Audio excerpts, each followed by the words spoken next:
Hello everyone, welcome to Shop. This is a weekly live and today I am going to go through turquoise with you. So let's turn the screen over. Okay, let me write down my website first. My website is www.tinovo.shop. I'll pin that comment. Okay, and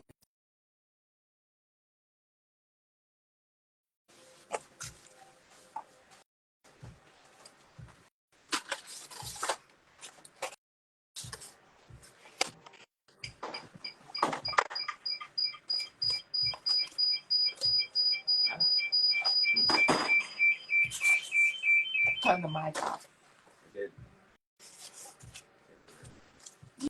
You see where my turquoise eagle set? Your turquoise eagle set? Yeah. I have a turquoise set right here, but I'm looking for a turquoise eagle. I thought that it's supposed to be in here. It should be. Oh, sorry. Somebody net.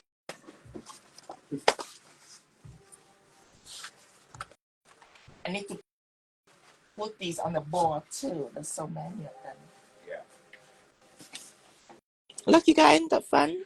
Look at that hummingbird. Okay, let's get ready. Say a universal hello to everyone. Baby. Hello, everyone. Good morning. Today, I'm gonna show you how to do turquoise. And this is an update version of turquoise. Extremely easy version. Moderator. Okay, I'm gonna find my gloves.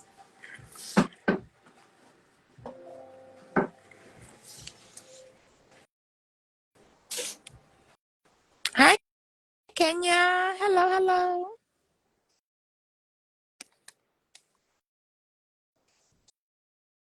Hi, Tara. Good morning, Tara. Hi, Jackie. My voice is a little raspy today. It is. Yeah, boy sang. Hello. Hi, Maria. Hello, hello, hello, Cherry.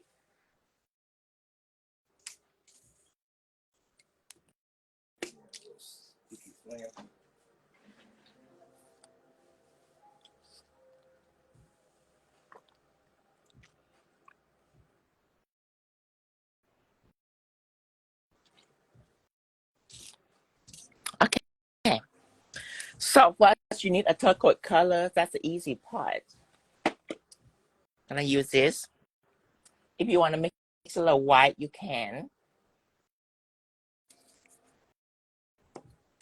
This is turquoise colors. Can't wait to see the final result. Yes, this is gonna be easy for you guys.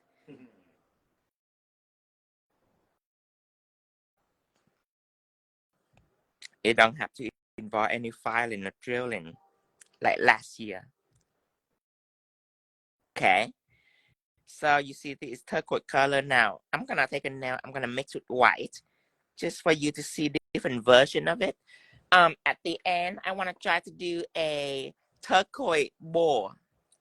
So it's gonna be like a bow head. Cause I have an eagle here. It's kind of cute, but I want to do a bow like a cow skull, but made out of turquoise. I want to do that. Cool.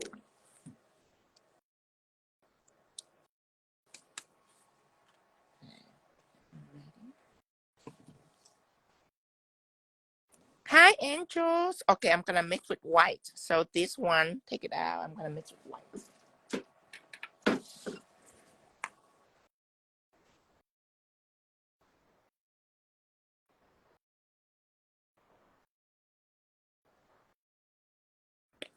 Put it right here.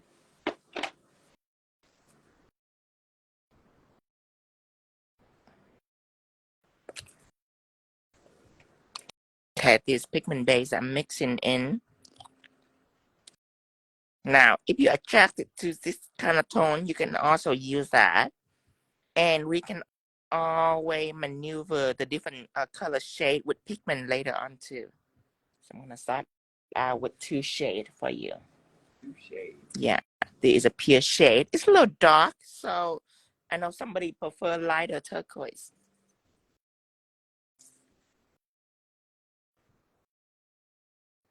Now, later on, what I am gonna have for you guys, as you can see here, I use this and I use this. These two together, well, when I mix it, it's a new color. So I couldn't use a brush in here because the brush in here is already have turquoise. I have to clean it. And then this brush is pigment too. I couldn't use it neither because it's white. I have to clean it. So what I do is I have one of these brushes that I use. Later I will carry it and I gonna have my cute little logo on here just for you. So if you see this, don't be weird out like, oh, why you have a brush but doesn't have a bottle? It's for that purpose. And I have been doing this for years, and I just now decide that, you know, it's a necessity to have one of these brush because I find myself cleaning brush a lot, and it'd be nice just to have one of these brush just to use it for mixed colors. But now I can use it to paint, and it doesn't go back into any bottle. The hair on this brush are synthetic for this brush. Beautiful turquoise. Okay, you can clear it now, and this is a different. Okay. Now, to me, this is prettier. Just that you can add color, you can add shade into it. This is pretty too, but it's a little too dark. A little too dark. Now, if you plan to use like heavy gold or stuff like that, then maybe this color will be ideal for you. You don't have to mix in this color, by the way. Yes, Abby. Abby used an old bottle from Matte. Good, good, good. See, some of you think about the same way that I think. But for some people, they will be like, well, what do I use? You know, when I mix this, what do I use? Do I just use the brush in the bottle? And a small number of people might just dip the brush in without even cleaning it. I don't know who, but they're out there. They're out there. They are out there. Okay, so I cleaned this already with acetone right here. So I just put it back, and you can just lay it up like this. See how convenient. But I will have a brush that have Tino logo, so it can be nice. Okay, now before we start doing the vein, because the vein is the soul of the turquoise, this vein you cannot draw dry. I mean, you can, but it's gonna be difficult. So later on, I will walk you through how to make the vein more hairline, more defined. But for now, this is an option that you can do. You can shade it first.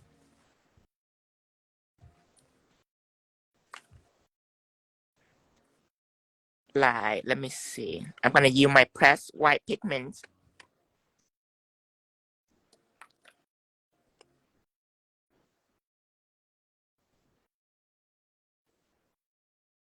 Need a completely different paper towel for the pressed pigment. Okay, so this white is different than my super pigment white. This white is not a thinner, it's just a regular pigment, which means if you apply on any color, it just stay on there. It have like little shimmer in it. I need something to knock off the dust.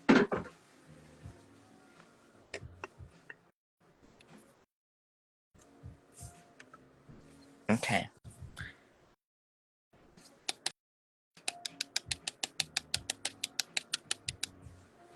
Now you can always shade it like this.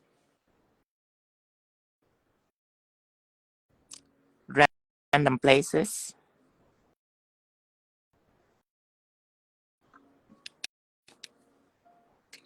The splotch right here. Maybe not a splotch right here.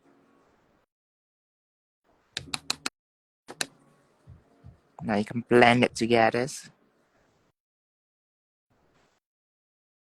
We zoom in so you can see clearly.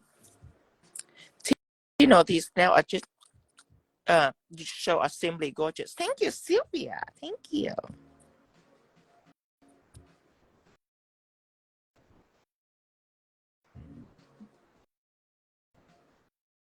after gel polish pigment use? Yes, yes, my gel color cannot here's pigment.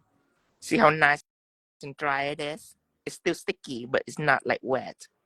I make all my gel color just like Pigment Base. Okay, so you can do that. You can do a little bit of mixing if you choose to. It can be slightly more difficult to mix with pressed pigment than with powder pigment. And that is sitting on top of the inhibition layer? Yes, it's a very special inhibition layers. What kind of pigment are you using? This is pressed pigment that I'm using. The color is not ideal to mix eaters. This blue. I don't like this blue. I'm gonna get my powder pigment. When it comes to mixing, I love to use my neon pigment. See that? That is a blue. This is an ultramarine, is a red blue. This one is a actual green blue, like a mermaid blue. See the difference? This one is like a 4th of July blue. Wrong tone. I'm using just a little green. Wrong tone. Okay, just these two colors, add a little more blue. Just for a darker shade of turquoise. This is just extra, just so you know. Don't have to be part of the design. It's just something you can do if you feel like it. See, just a little bit of that.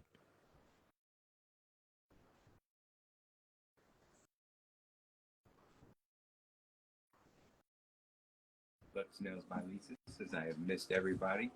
Hi, Lux Nails. Okay, just a little bit, something, that's all. So either way, okay. Now, let's put this aside. It's time to do the vein, so I'm gonna walk you through the vein, just showing you a little bit of option of what you can do. Hi, Nazi. Okay, so when you come to the vein, you need a top coat. I am gonna use my chrome base. Let me show you a hideous bottle. Okay, so I'm gonna use my chrome base to put on first, and then I'm gonna take my art gel out. I'm gonna draw the vein on it.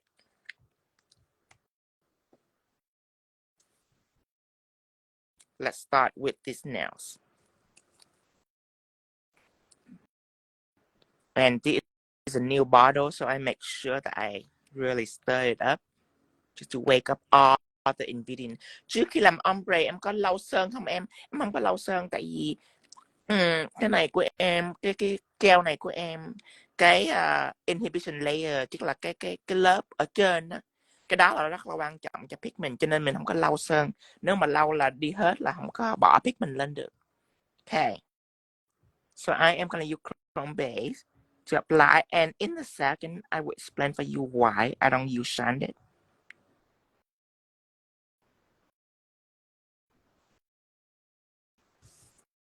I haven't really dust some of the pigment right here, so I got some streaky right here on pigment. Streaky? Make sure you dust it well. Okay, so you don't kill these layers. Okay, now with art gel you take it out,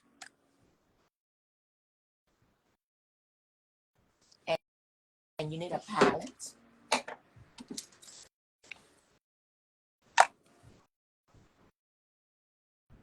The brush that you use, it could be 10 millimeter, it could be 7 millimeter. The use of brush here is not important because the chrome base already here is going to help you draw. Okay, so what you want is you want to establish a few area like this, a few big area.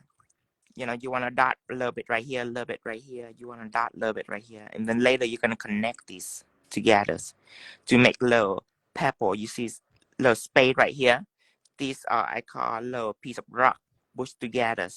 So right now you're making the vein going through it, going through the middle of it. So I dot a few right here. Okay, this should be easy.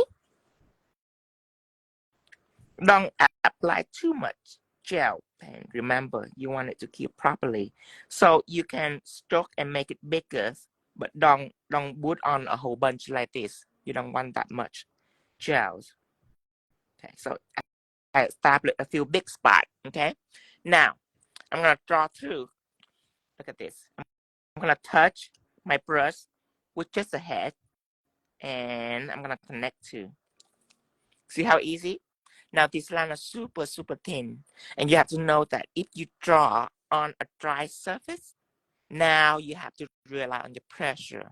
If you apply too much pressure, it's get thick. If you apply a little bit of pressure, then it's get thin. But you have to rely on your skill, on your pressure. This you don't have to rely on your pressure because it's water. It's like water. It's like floating on waters. So that is why I draw on wet chrome base, because it's literally so easy. Have you ever drawn water? It is so easy to draw on waters. No pressure involved. You just touch a little bit, you just go. You don't run out of gel. It's super easy. Now, the reason why I don't use Sanded, because Sanded right here, it is a blooming agent. I don't want it to bloom. I want the line to be there. This chrome base is prevent your line from bleeding. Okay. Some top coat do that and some top coat don't. Some top coat, it will bleed a little bit. And with this vein, I don't want it to bleed at all. So now it's up to you to make your pattern. Remember, these are tiny little pebble fit together. That's why no cure in the base? Yeah, no cure in the base. Okay. Okay, so the one big giant rock, I'm gonna close it down right here. Now I need to separate this. So a piece of rock right here. Okay, and you don't want any sharp corner. You see this sharp corner right here? I'm gonna try to get rid of that. You did not cure the chrome base? No, I did not. If you cure the chrome base, it will be pointless. It will be like this. Then you have to draw on dry surface. That means you have to actually draw, and nobody really like to actually draw. Like me right now, I'm not drawing. I'm just gliding on the surface, and it's so easy. Okay, so I am rounding up this corner to make this little pebble. Okay, so that's one pebble right here. Now up here, let's divide it. Let's make another pebble right here. Okay, and this corner can be thick, but I like the line to be thin. So you bump into corner like this, you can make it a little thicker. Okay, see how easy? Now round this. There. Okay. Now up here, I'm good. Isn't that fun? Now there's a big giant rock right here. It's up to you. You can just leave it like that, or you can separate it. It's up to you.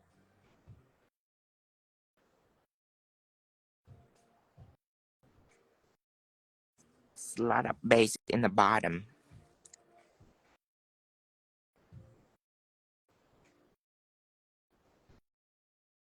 See, that's one big rock right here. Like that. Right next. Okay. Okay. Now, when you're completely happy with it, you can cure. Okay. Let me see. Okay, good. Cure. This one. Okay. So I will go through with sanded, just so you're aware of what it does. Okay. I want to learn nail art. Hi, Nandini. You're in the right place. I'm teaching nail art. Okay, I'm gonna apply a little sanded on there, and I'm gonna show you what it does. For certain design, this will be the right thing to put on, but for this turquoise design, I will show you. Look.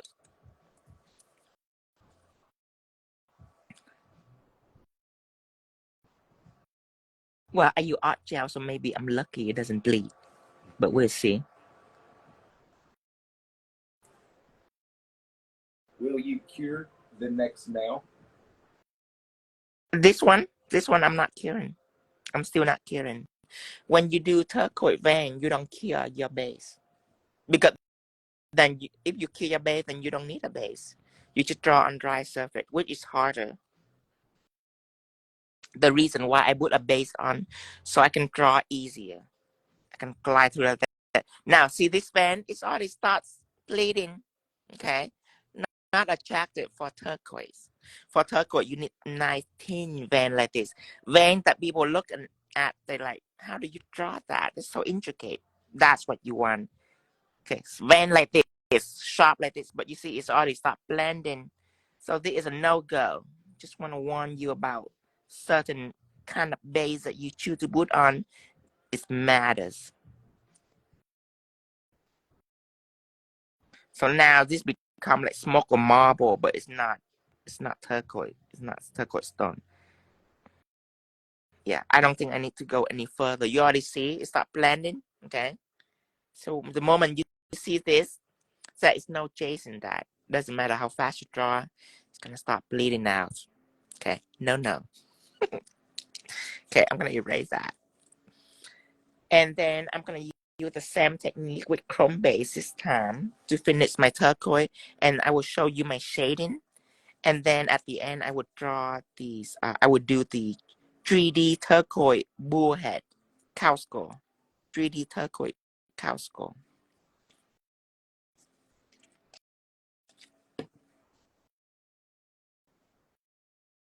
Okay, clean with acetone. All right. It is time to use chrome base. See, chrome base doesn't bleed your gel.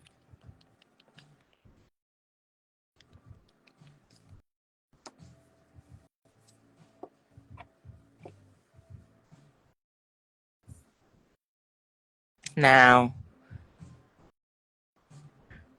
when you apply it on, don't apply too much, because if you work slow, what happens is when you're holding the nail like this, a typical person, when they hold the nail, they always hold it at 45-degree angle. That is a natural angle for nail tech. And when you hold it like this, if you work slow, it might drip down toward the tip. That's why you don't want to put a lot of gel on it. You just want enough to make the surface slick so you can glide through it. Okay. Now, we haven't even used a coloring brush yet. What's wrong with us today? Time to use coloring brush for the thicker stroke.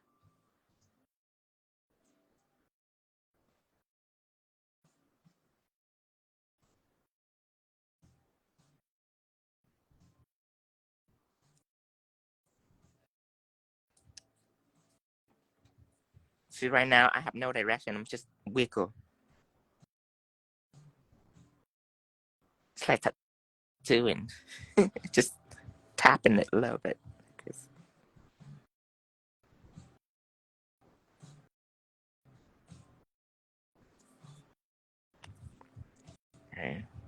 Okay. Now you can stop and you can switch brush. See this line, this thin line. That is a winner. That is a money maker right there. This thin little line. When you draw on dry surface, it's so hard to make this line like this. The shine bay will bleed the line. Yes, looky. So the shine, this shine it right here, I made it become a blooming gel. So this is what I use for blooming. But this part right here, I don't want it to bloom. I want this line to stay exactly where it is, because that's what make it pretty.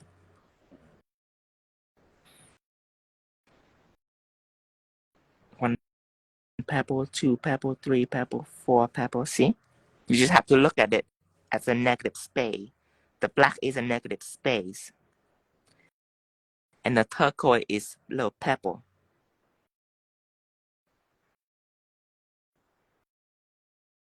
I should find a better name for it. Little rock layers. Crack. Little crack. No, the black is a crack. The turquoise is a rock layer laying on it.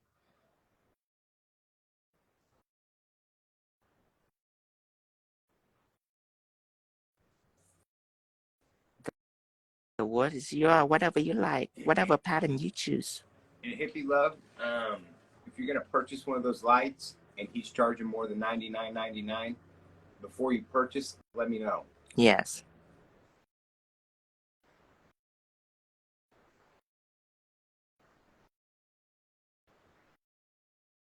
A little pepper right here. This is our 7th day since we become vegetarian. Yay. Okay. If you're happy, you care. Now, if you're not happy, you keep going. Okay. If you feel like these are too equal, then before you care, you split it again. Okay. So it's not equal anymore.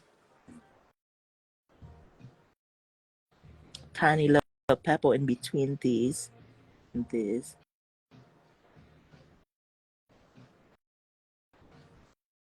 Okay. Now, when it's ready, you can cure.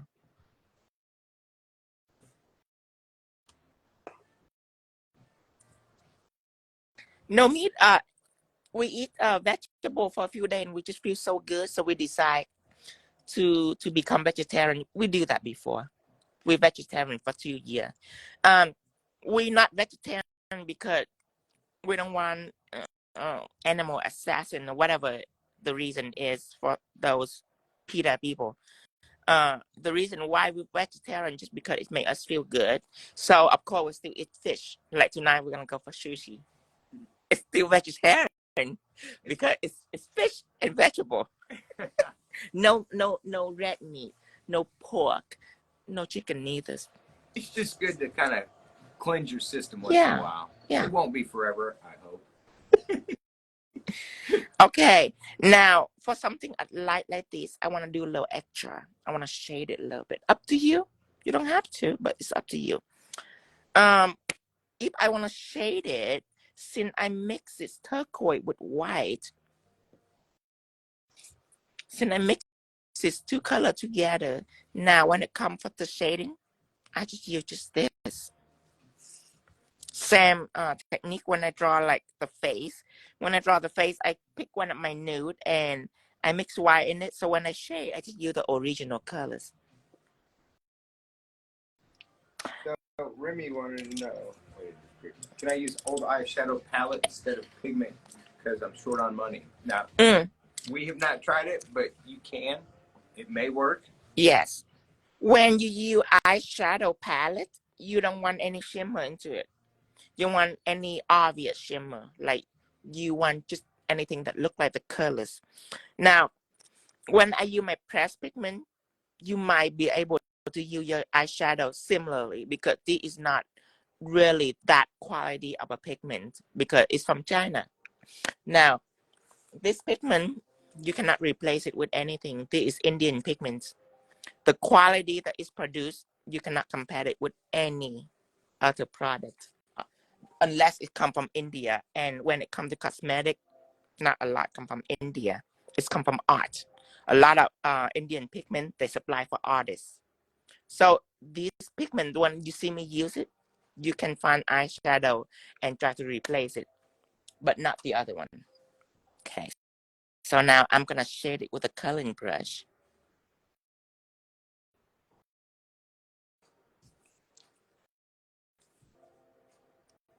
Okay. Zoom in.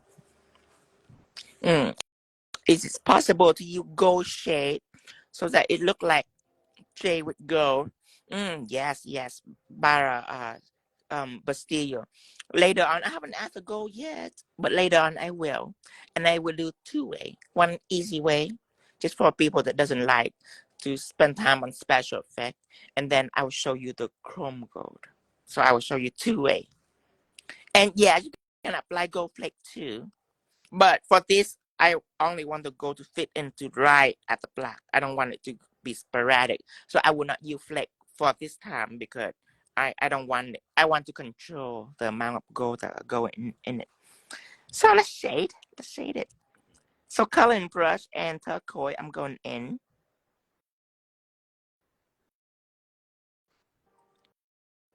This on top of chrome base, so it's relatively slippery for you, which is easy for shading. So see all that color on the brush, you wipe it up. I wipe it on a palette so I don't have any lint. Okay, now with a clean brush, you smudge it through. Okay.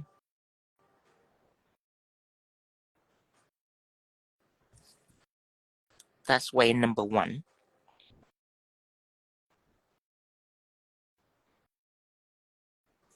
Now, I will show you way number 2. Let's move up here.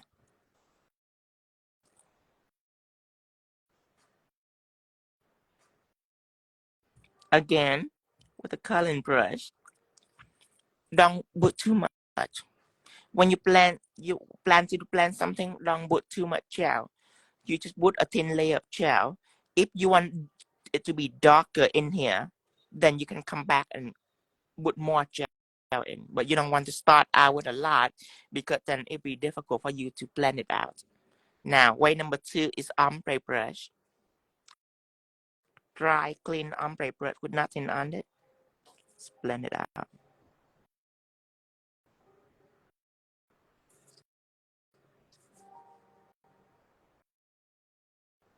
There is a hair in here. There you go.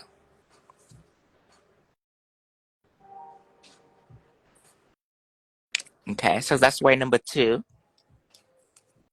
Is that way number 3? No, just 2 way. So now I am gonna take the brush. This is how you do it when you actually do it for your client. You don't do one stone and you blend one stone. You don't do that. This is how I do it. I fill in all my color first, exactly where I want it.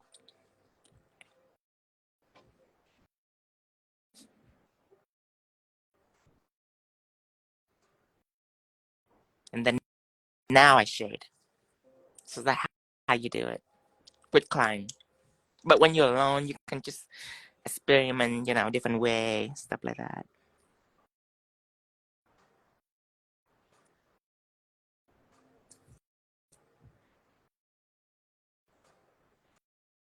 Christy says, I love my ombre brush. Yes, me too, Christy. That makes 2 of us.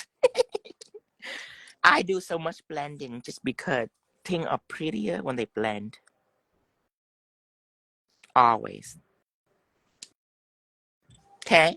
So when you're done, you can kill. Look how much prettier it is. That is like, wouldn't you fully darken the tiny stone? No. The tiny, just leave it. You can, like this. I leave it tiny so it's more obvious. But yeah, you can do this. See? Coloring brush. Look how nice. Look how nice it's become. Give it a little, dimension. Your brush makes me want to do ombre on everyone. I'm telling you, I'm loving my ombre brush. So this one, I use pigment first. Just depend on you. Pigment is nice too, okay? But this is cool too. You can shade with gel, you can shade with pigment. Now, when you shade with pigment, one of the downfall, I wouldn't call it a downfall, but one of the difference is you don't have your pattern yet. So when you blend it, it will go through the vein. Okay, so it's just a different style. It's not uglier, it's just a different style. The blend is elusive in the background and then the vein going through it. That's one way. But this way, you already have your pattern. So now you can see the difference between layers. See, the ombre going here and it stop. And then there's another shadow here. So it's separate all the stone. Up to you, whatever you like. I like this a lot, just so you know. Now it's time for gold.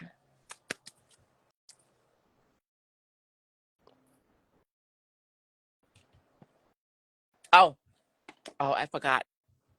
You can use Milky a little bit too. Let me use Milky.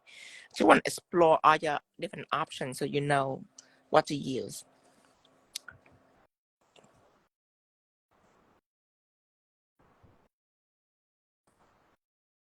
Milky is highlight. What's that? Do you have a favorite? Do I have a favorite? You know, deep down, not really. But once in a while, I have to just say which one is, I think it's better. But that is just my opinion, though. There's people that like this. There's people that like that.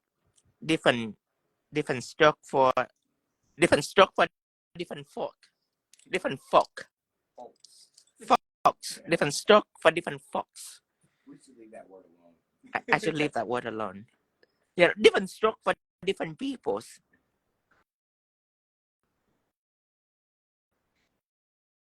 Okay, can you little Milky? Don't be shy. Don't be shy to explore your option. Just a little bit. Okay, so two-way of doing the gold band. This I go Pixie Gel just because it's a short video. I don't want to do anything other than just Pixie Gel. This is the easiest way to do it. The other way to do it is you metal effect gels and go chrome.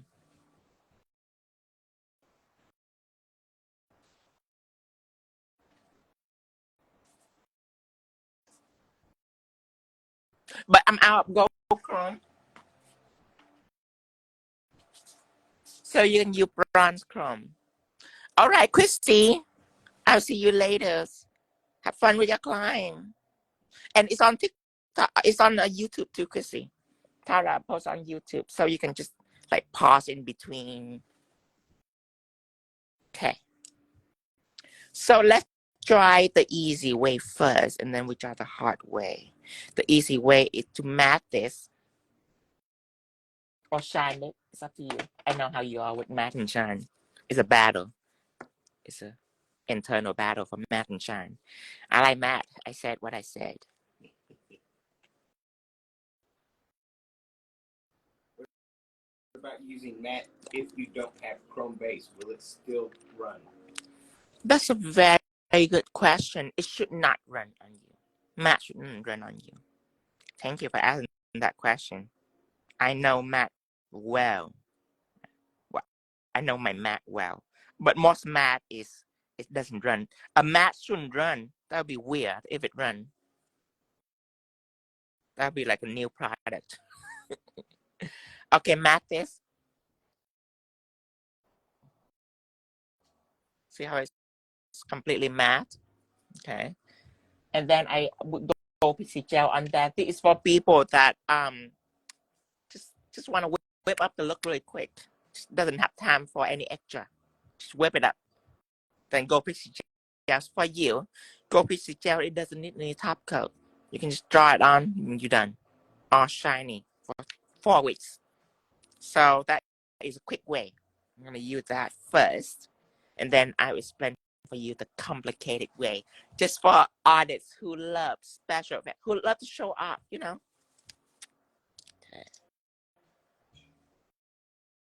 Your nails are so dope. Thank you. Thank you. Ooh.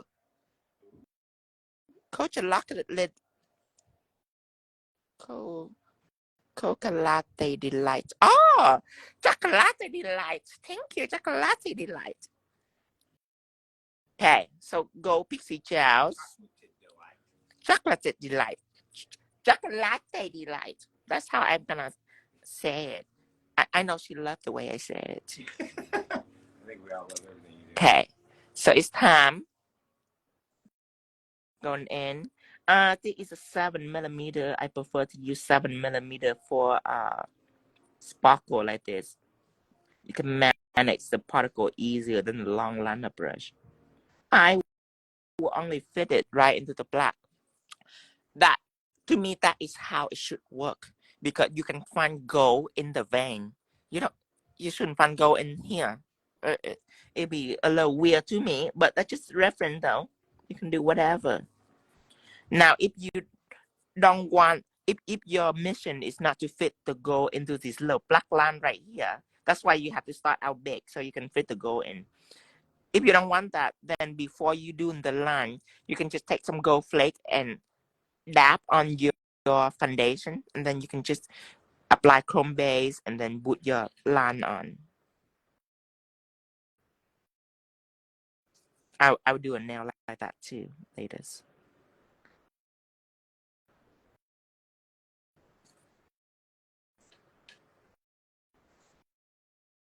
Okay, pretty fast. Now, are you ready to do the complicated one? Get this, and you're done. You're done with this. Okay, now with this baby right here, I want to apply my metal effect gel on and drop gold chrome on. So gold chrome cannot stick. Like right now, if I rub gold chrome on, it will stick all over here. Everything will be covered in gold glamour. Which still pretty, but not good for this design. So I need Teflon Matte because I am gonna block this. If I apply Teflon Matte on here, gold chrome or any chrome cannot stick on here. It doesn't like powders. So I'm gonna take this and apply this on.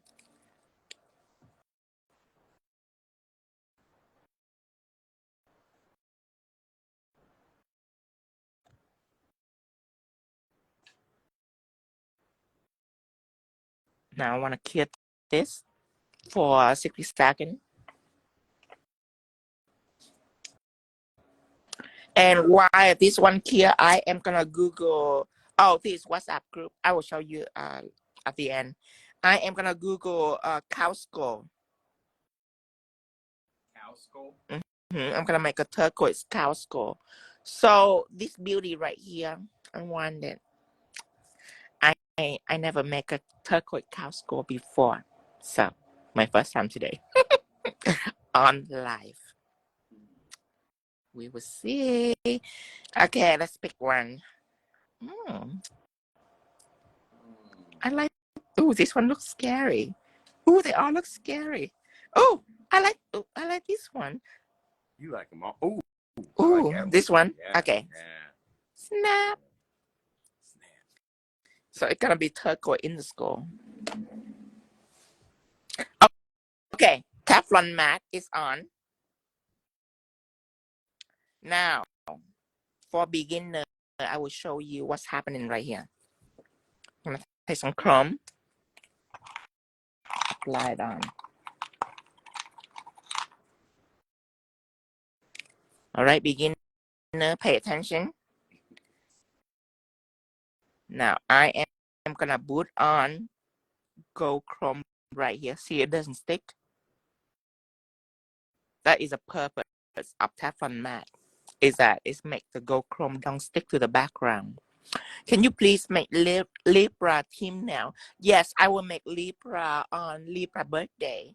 And I make Libra before. It's gone viral last year. So you can view the last year Libra for now. And then this year Libra, which I don't know what month is it. It's like August or something. August, October-ish, yeah. I think. No. Yeah. Right now, I am making Aries. I'm making Aries right now. And then Libra will be for latest. Okay. Now, I am going to use metal effect gel now because as you see, the gold doesn't stick onto the background. So now I need something to stick on metal effect gel. I'm drawing a little vein right on it. When are you going to make Scorpion in Scorpio birthday? I believe Scorpio birthday is after Libra. You can use last year Scorpio. Last year Scorpio is also amazing. It's blue and gold. You can view that in Scorpio month last year. Okay, now I am taking metal effect gel. Metal effect gel is a gel that I use for adhesive chrome. Let me show you that again. Hi, Suriname. Let the crab corn you make. Thank you. Thank you. Lot of love. Hi, India. Make something for Deadpool. Ew, no. I be back. Okay, Remy. Check out last year's Zodiac tutorial. Yes. Thank you, Maria. Okay, now white. I'm gonna draw on the little vein right here. How you draw it is up to you.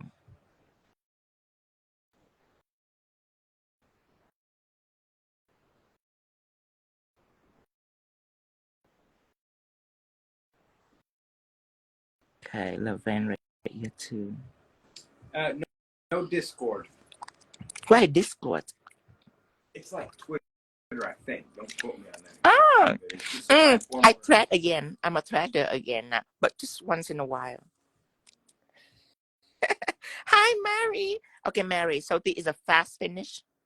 Now I'm doing a slow finish. This is Pixie Gel. The gold in it is Pixie Gel, but now I am doing a gold chrome.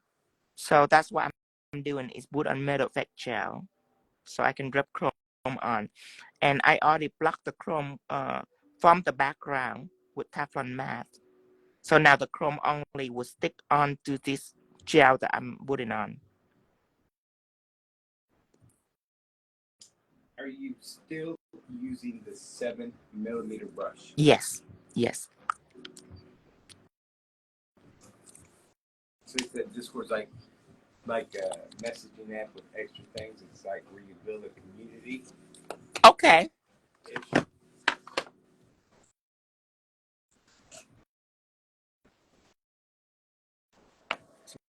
Hear that? Okay, after I clear that, I'm gonna rub on gold chrome. I know, right, Remy? You like the Libra? Last year Libra, a lot of people love it. A lot. Now, last year Libra, I believe I draw a goddess with the scale. I have to like do it better this year. Every year have to be better. My Airy is hot this year, you guys. I love my Airy this year. Better than the Airy last year. If there anybody that gonna be airy soon, if there anybody gonna be airy soon, if there any airy that have birthday coming up soon, I'm telling you, you're gonna love this airy. You're gonna love this airy. Okay, it's already clear. 60 seconds. So go chrome on, and the yin yang. Yes, yes, yin yang for Libra. Yes, yes. Okay, go chrome on. What's this magic, you guys? I want to order some nails, but my nails are a little wide. Oh, no, no, no. I don't sell now. Other people do. A lot of people in this page do sell now. And so she can go on the website and look at the highlighted circle under artist, and those are Tino approved artists that have been training under him for quite a while now. yes.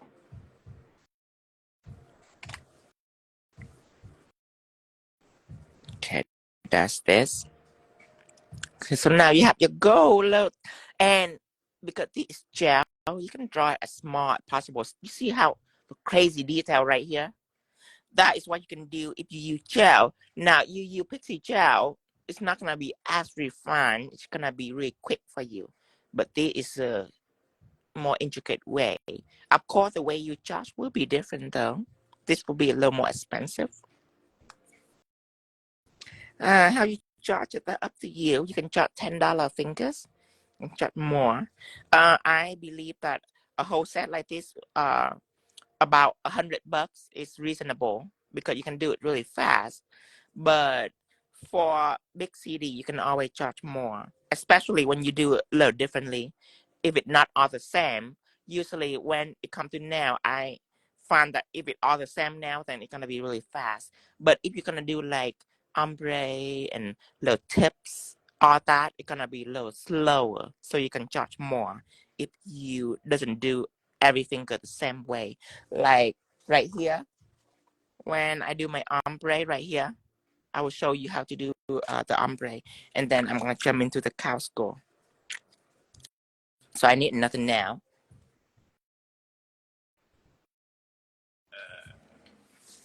Oh, it's right here. Got it. Yes. Okay.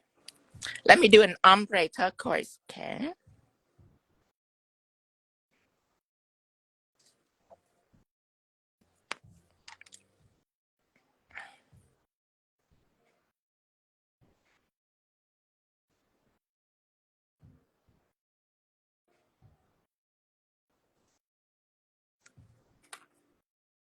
Having a tip ready. Ombre brush. Make sure that you dry your ombre brush. You don't want any gel or anything on it. All right, I'm gonna just leave it like this to try to ombre it upside down like this. I hate this because I have to blend up like this, and I like to blend down. It's just my preferred way. So if you hate doing this, you can tell your client to turn the hand over like this, so you can blend it down, make your life easier. It don't have to be harder. It don't have to be hard. It damn it, why can I say anything today? Cleverly. It don't have to be hard if you don't want it. That doesn't even make any sense. You know what I'm talking about? It don't have to be hard if you don't choose to do it. Damn it, I cannot say it. Kill this. Maybe it'll be better after sushi. Why can't I say something clever today? Love you and your craft. Thank you for tutorial lesson. You're welcome, Indy. You're doing great, Tino. Thank you, Purple. You know what I'm talking about. I just couldn't say it. I just couldn't say it like a normal person. Okay. Watch me do this ombre. Watch me do this ombre quickly.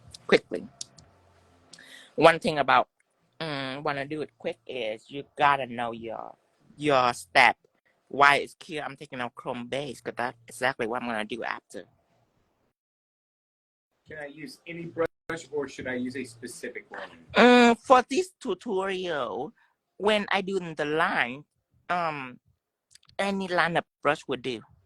10 millimeters, 7 millimeters, any thin line of brush would do because of this. I put on chrome base. You have to do this to be able to choose any brush because, by the way, I'm putting chrome base on. I can just choose any brush because the drawing are easy. Watch me draw.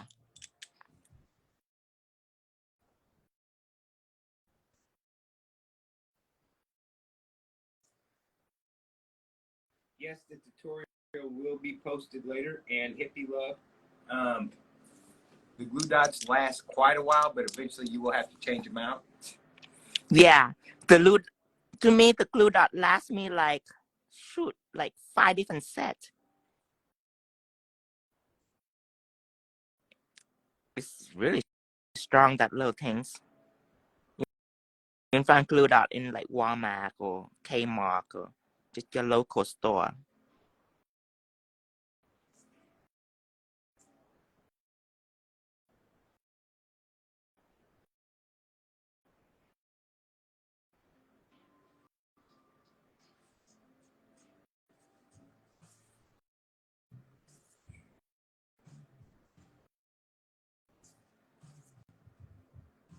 I will definitely try the brush next.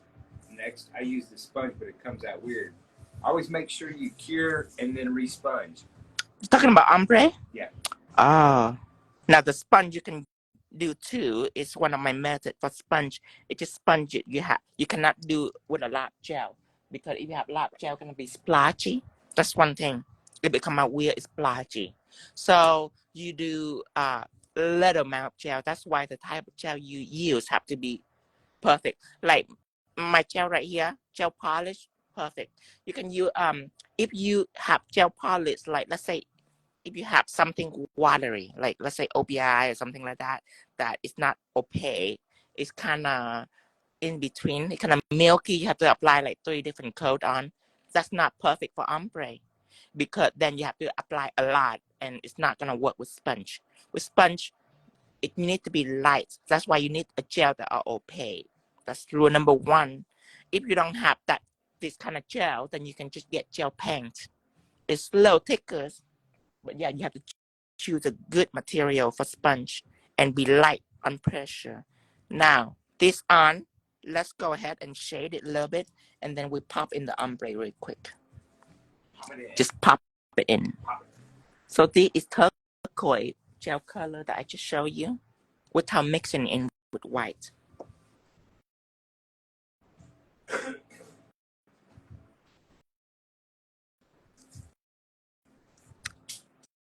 And you know, you don't have to do it every single stone.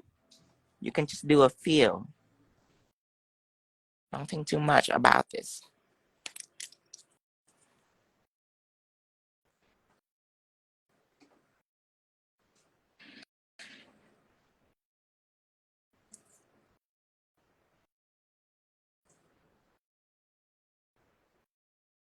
Hello, Lisa. Hi, Lisa. Hope you're feeling great today.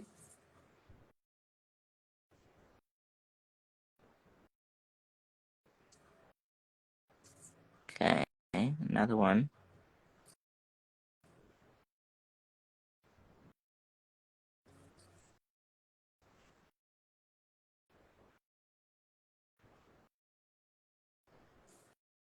Kill this. Pop in the ombre next with, let's use Tan Nude.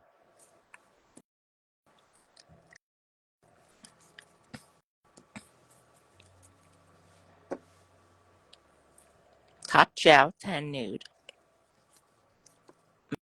Make sure my ombre brush is clean.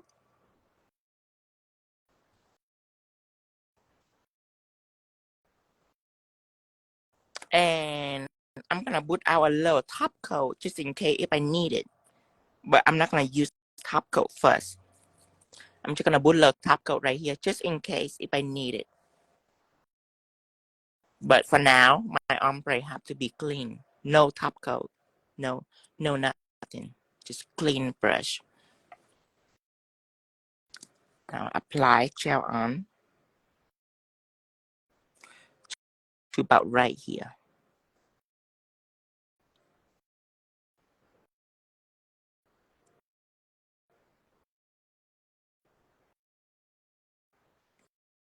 Okay. Could be a little further.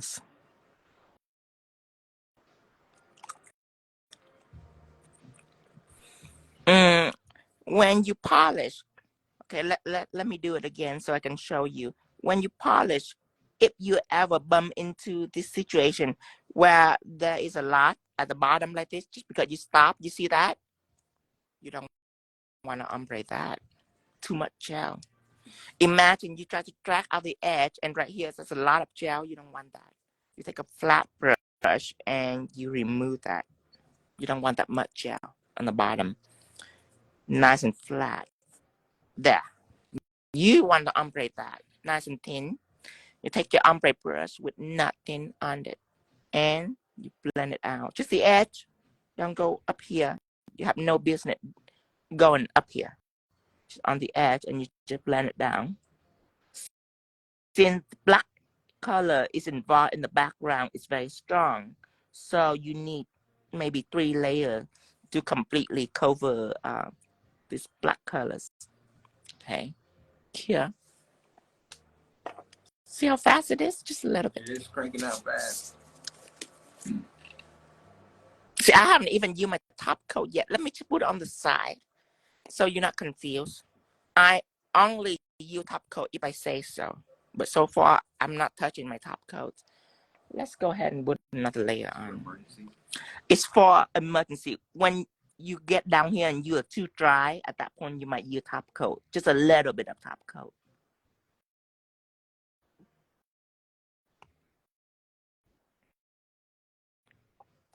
Now, you can see here, you see the black is get covered a little bit.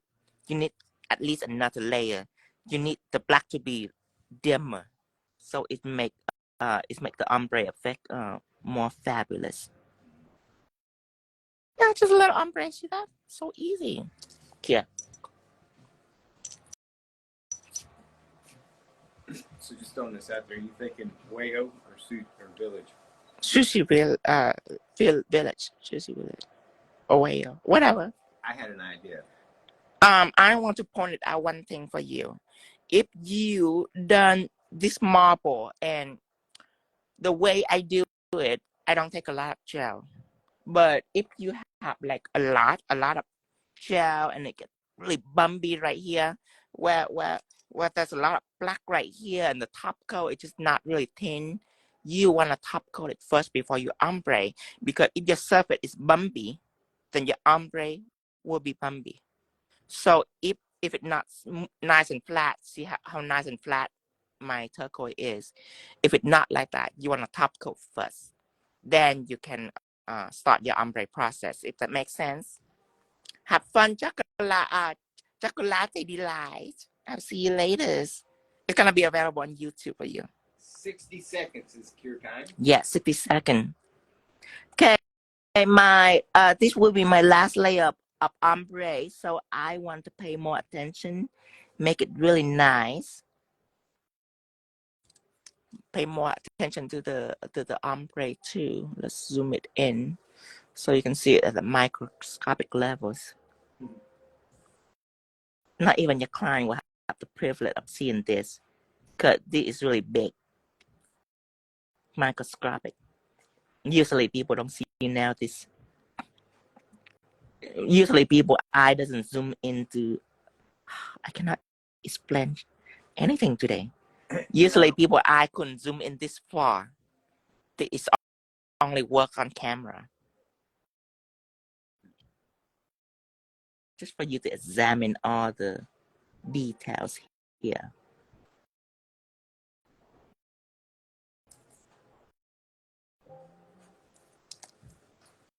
Maybe we're just still shook up from. At this point, right here, if it's too dry on you, like there's barely any nude here, you can use a tiny bit of top coat, just a tiny bit, to moisten it. See that? That's still not a lot. Just to moisten your brush just a little bit. That's it. So you can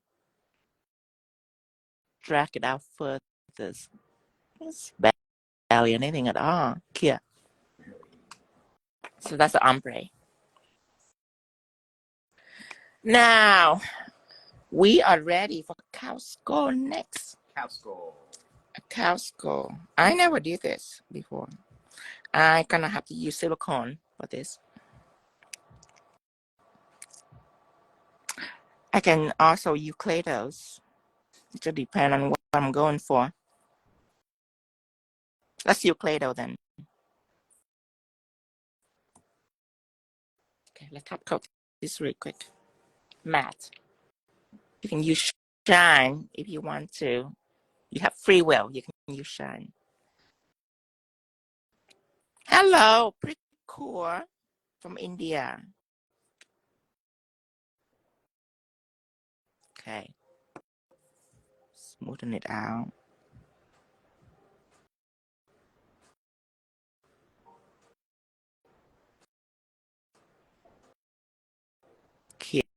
Here.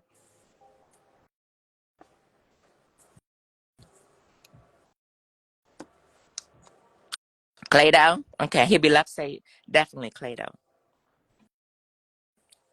Me, I'm in United States. Hi, Salon Note. Okay.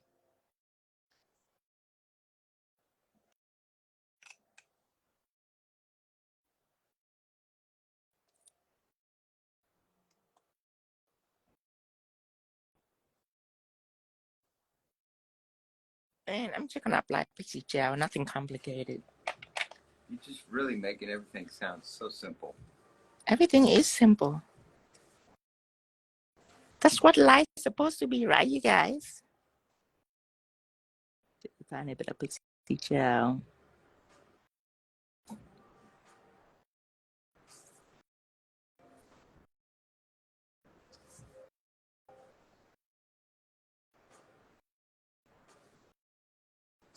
Sorry, I'm off screen.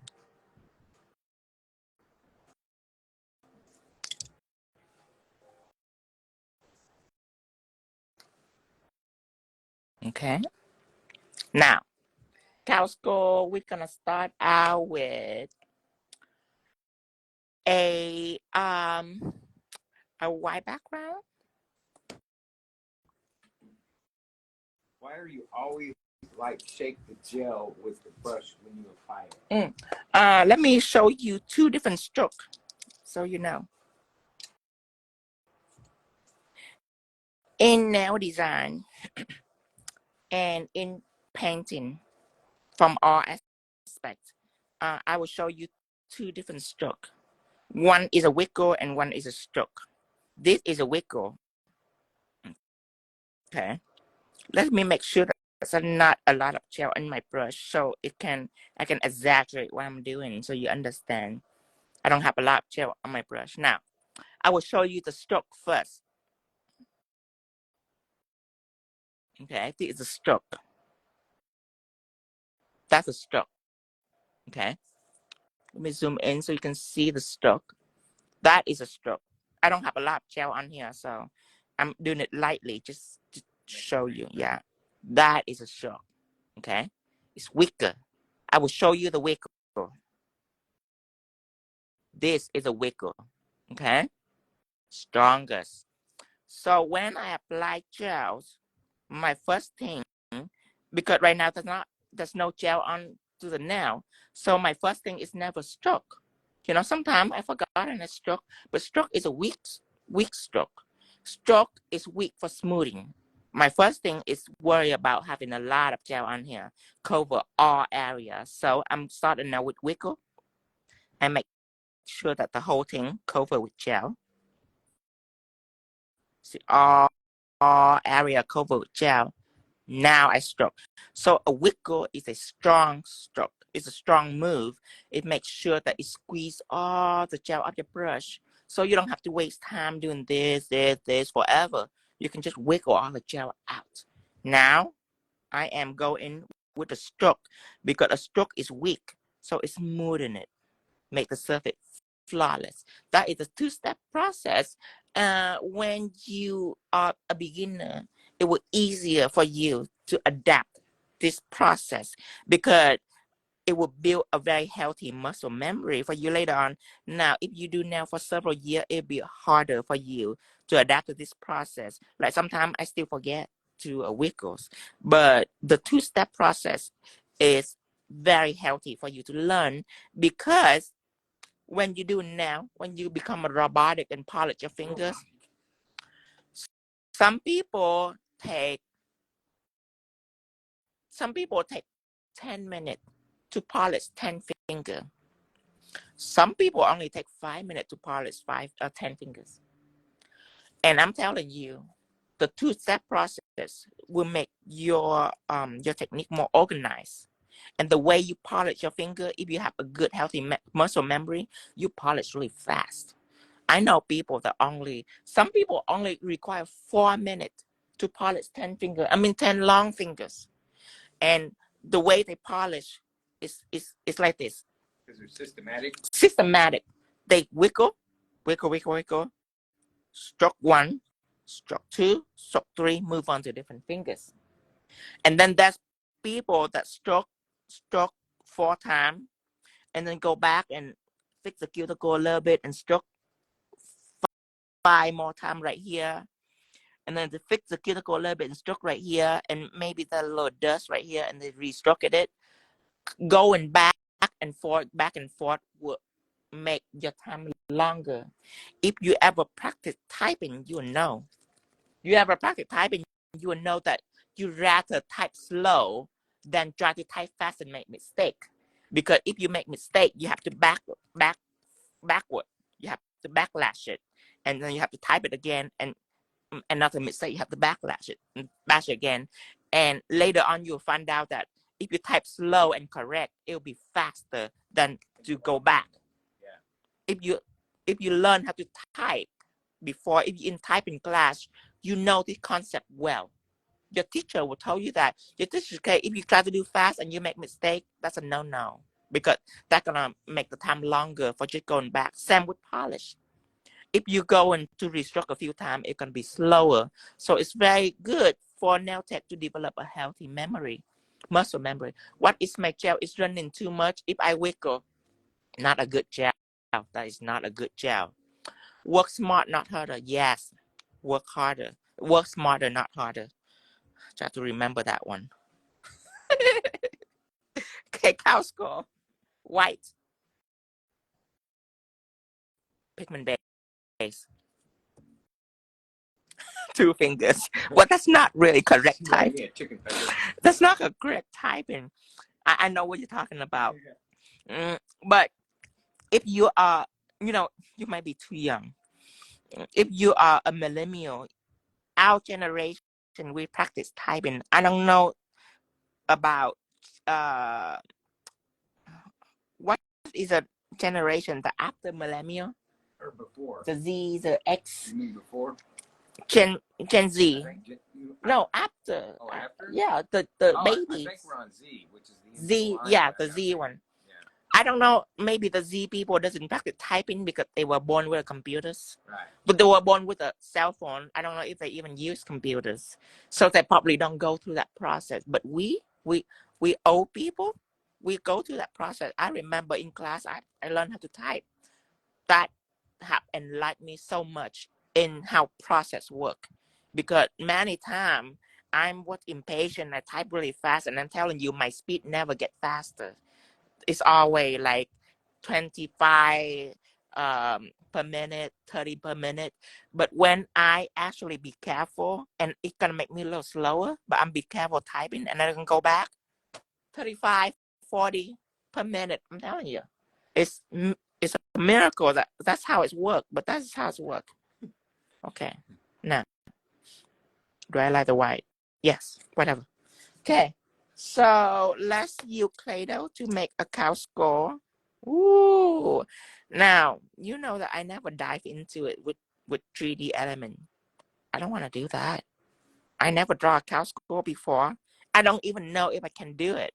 So, the first thing first to make things easier and less complicated is to draw it out before we do all that 3D jazz. Let's draw it out.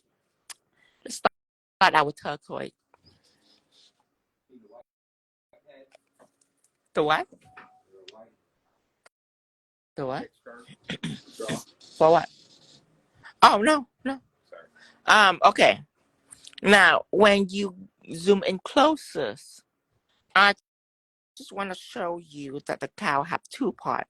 You see this part right here? That's underneath the cow. Okay. What above the cow is this part right in the middle. That part I'm going to make it 3D. So I am going to draw the silhouette of this first. All around this, I'm going to draw a big silhouette. Let's draw it. Let's first analyze in the top.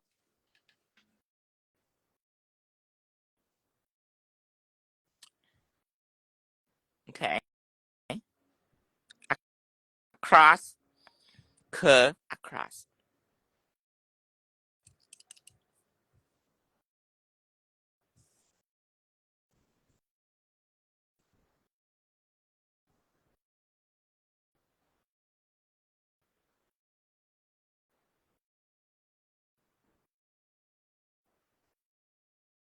Now, no, that is my first time.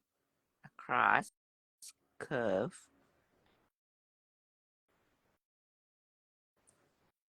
And then I am going to blend this corner right here.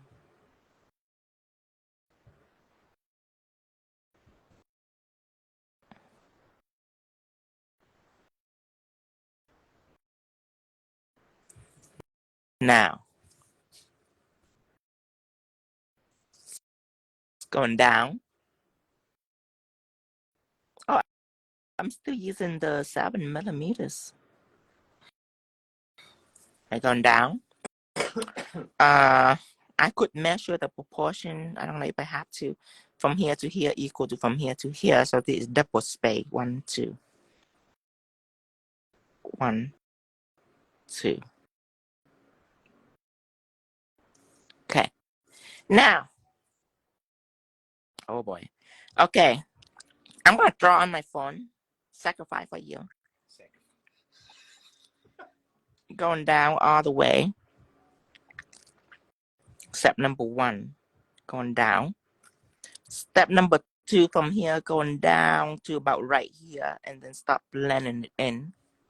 Step number 3, going down to about right here and start going in. See how I break it down? Make sure you pay attention. From here, I would say that in the middle of this and this. So this curve right here, right here.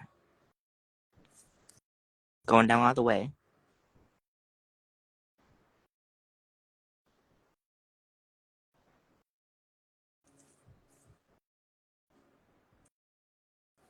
Okay. And then now the second part from here to here. So let me color this just so you know. Normally I don't do this, but I do it just for you to understand it visually.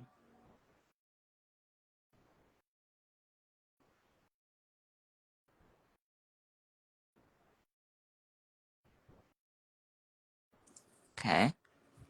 Now from here to about right here, which is this middle, half of that. So this is middle, about half of that. Okay. From here, going down, right here. Yeah, stop right here. Zoom in so you see. Now you want to slant it in a little bit.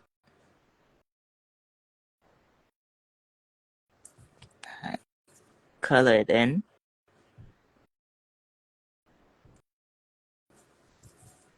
Now, this part right here, which is right in the middle of the cow, right in the middle. From here, going down, curve in.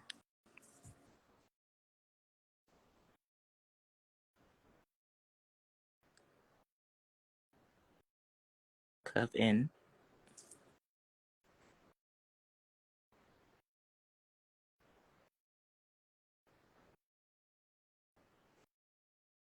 Okay. And then you want to blend with the part down here, like this. Okay? That's how you draw a cow skull. If I don't do this, you're gonna be so confused. You're gonna be like, where do I turn? Where do I split? This is easy. This right here, you can draw a cow skull immediately. You don't have to practice or anything. You just have to understand how it works. Now, I'm gonna draw it.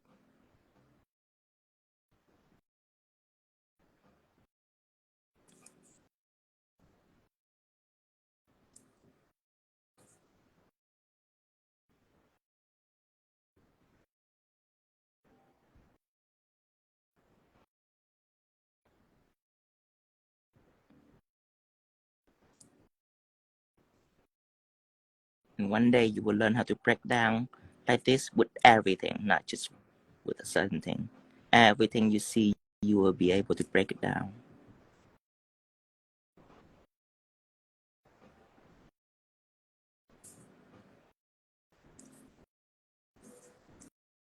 And let's switch to the coloring brush. It's faster.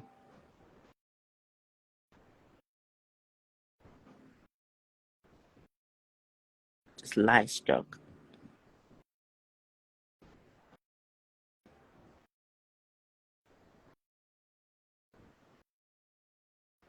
When you say light stroke, do you mean light pressure or? Just light pressure. Yeah, light pressure. Because the background is white, and whenever you draw on white, the contrast is more exaggerated. Like if I draw on nude, it'd be easier, but on white, the white are very bright behind. You can see the white trying to peek through. Here this. Wait, let me go. Let me make sure that everything is level before I cure.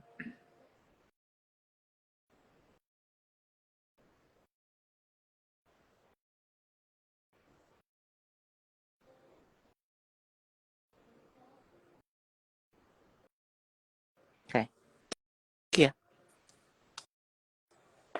Now, that is a base. Now we can do 3D. We can start doing 3D now. So. After it's cured for 60 seconds.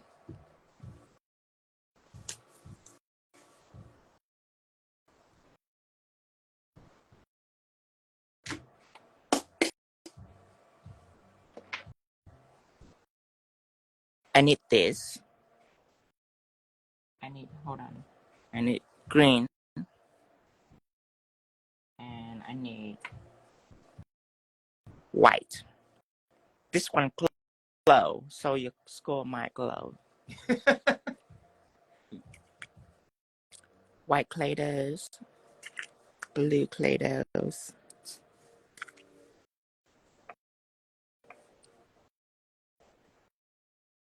Okay, this done.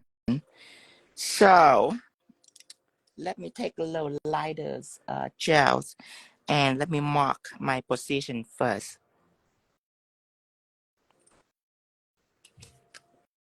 What about the horns? Later I will have the horn. Calm down, calm down. Okay, right about here.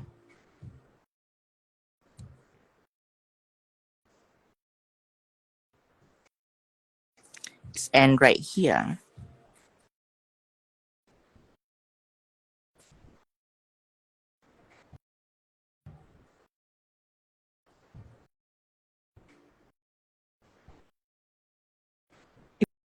If you're wondering why do I know how to start right here, it's because I am this with this. See this part right here? You remember drawing that? This is just right there. See that part right here? By breaking it down, you can remember which part you started with. Okay, and curve, slants going down. So the eye is gonna be somewhere right here. That's where the eye gonna be. I'm kind of strangely excited for this, you guys. I never done a turquoise score. No, I was thinking maybe we can do that for Taurus birthday, but no. I want something better. This is just a little extra for you, Kia. Just a little extra. Just a little extra. Okay, time to mix our Play-Dohs.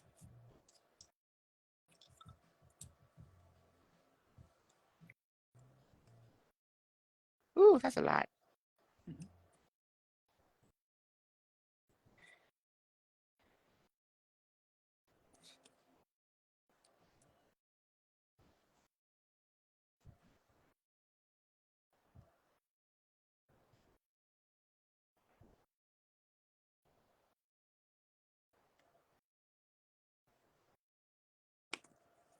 What is it gonna be? What is it gonna be?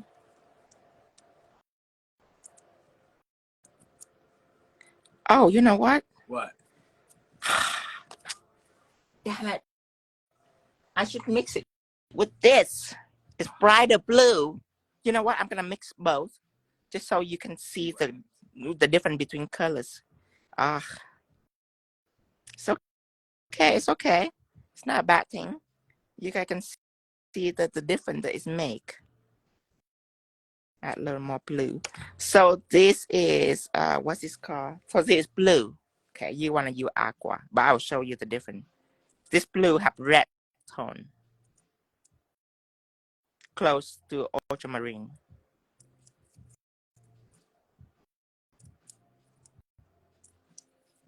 Okay, it's still pretty. Yeah, it's still pretty. But I'll show you another one. So this one is with blue. Okay. Now let's do it again.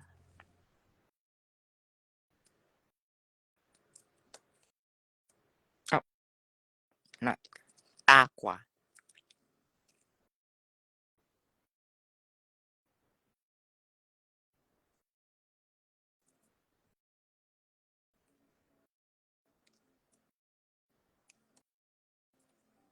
It's almost like the color of turquoise itself.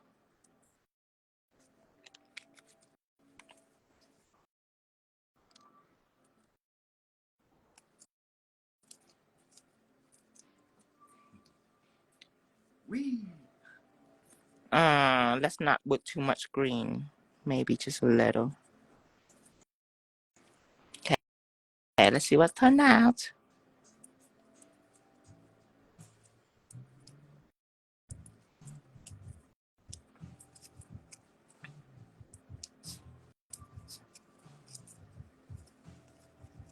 Anybody ever mix clay in kindergarten? I never mix clay, so they just I assume it's mixed. What's the name of this gel you scoop in? Catalia, the name of the gel is Clay Doh. It's like Play-Doh in school, but it's Clay Doh. Oh, you guys. See, it's different. Now I need more blue. And now I need more blue.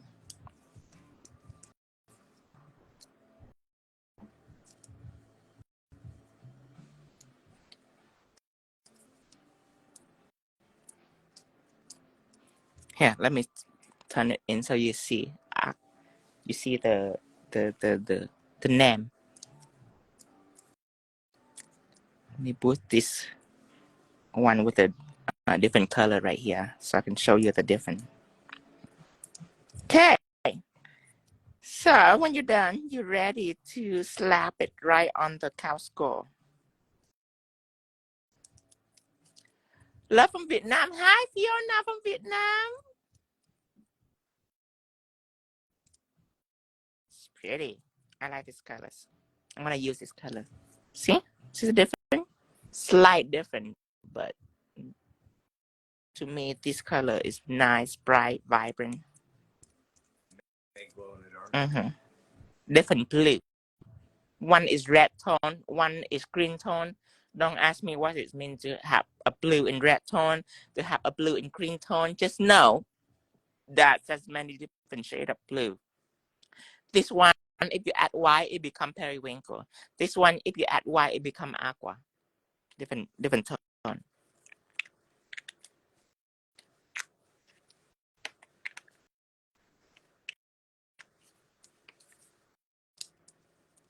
Okay. So where is our cow skull? Hi. How do we proceed from this? Should we clean it first? Yeah, we should clean it first. Alcohol. Don't clean with acetone if you don't need to.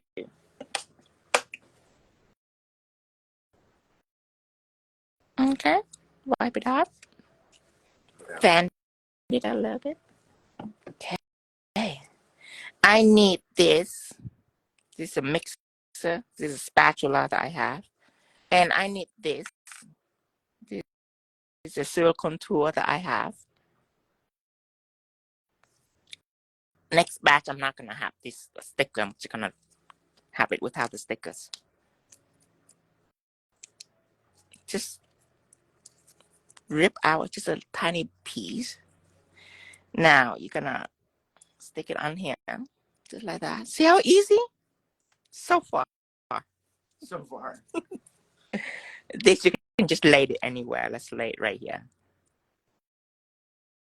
Okay. Now, let me see what tool should I start out with. You can start out with this. Okay. Now, this is soft. Nice and soft. Okay. So you can use this. But for something that requires you to drag it all the way down, you can use something harder. But let's say this. This doesn't smooth it out, but it's harder, so it's easier to guide it down. So you can push it around more.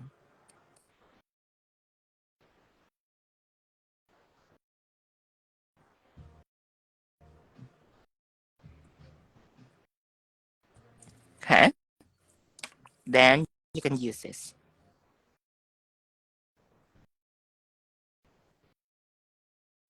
Are you putting hard pressure on it or a lot of little ones? Hard pressure. Yeah. It just depends on my tool. Like this tool is soft, so even with hard pressure, it's gonna be nice. What this with hard pressure is gonna be like this, bumpy, but it can drag it down stronger.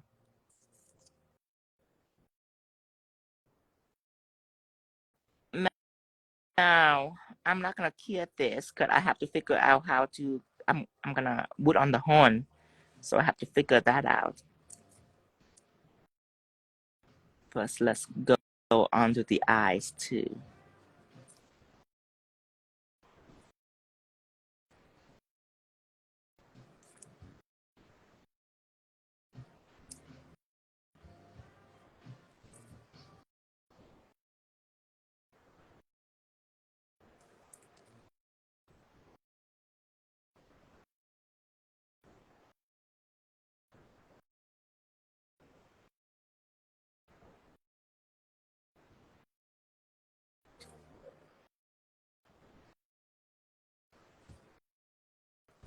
Good enough.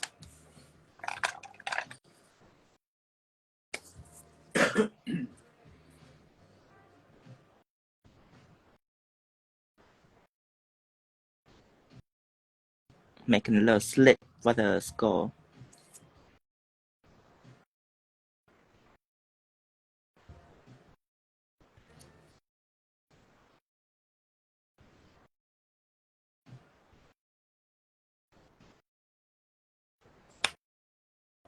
And then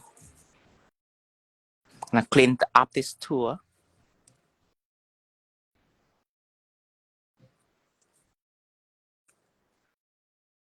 I want this to be an eye right here. A space for the eyes.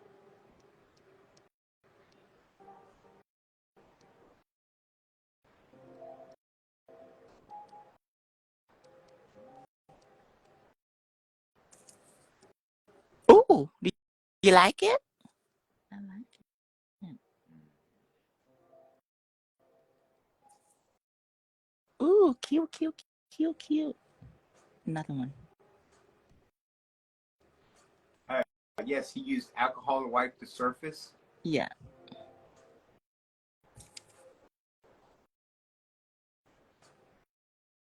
Cute, cute, cute. Okay. And then,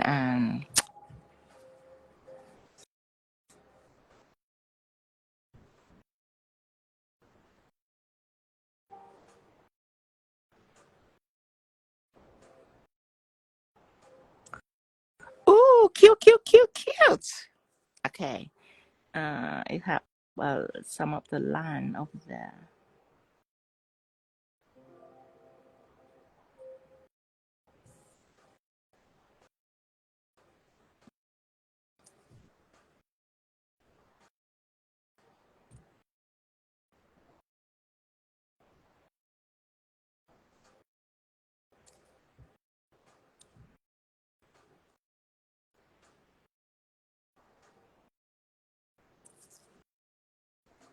Ooh, look at more and more like a skull.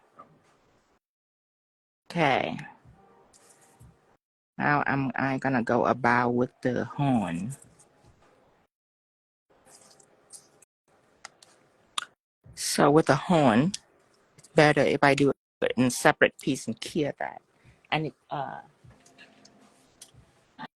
I need black Clay Doh.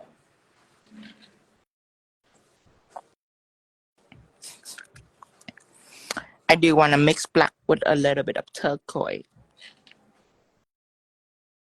just because black have a lot of pigment. That's the only color in Clay Doh that if you put too much, you have to clear extra.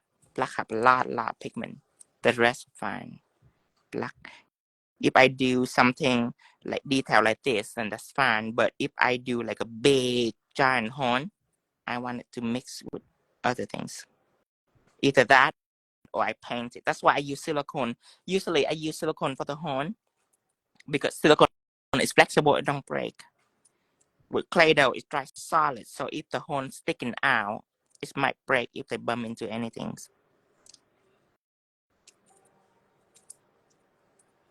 Because it's gonna be hard like a rock. Where silicone is gonna be soft, flexible. People wear now like this, how heavy the is feel on their finger. They love it. They love it. If anyone complain about the heaviness, if any of your clients that complain about the heaviness, it means it's not for them. They don't like stuff like that. But people that are extra, they don't care about the heaviness. Like, they love it.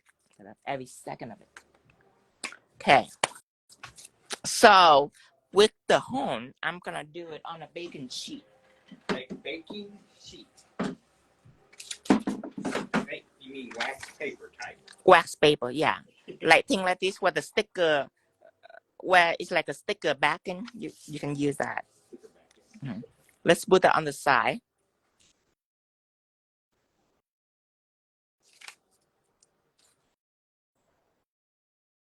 1,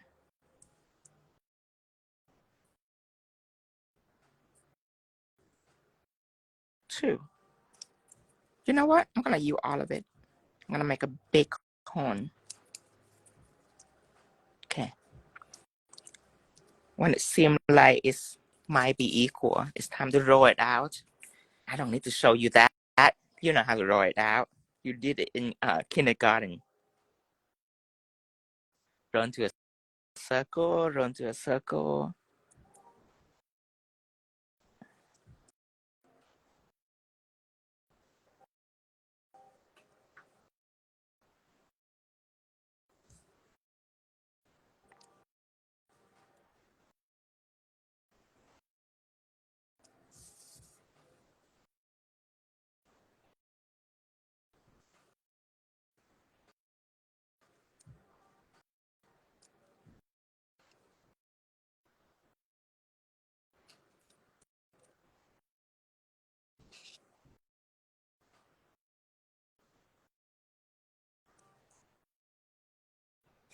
This is fun.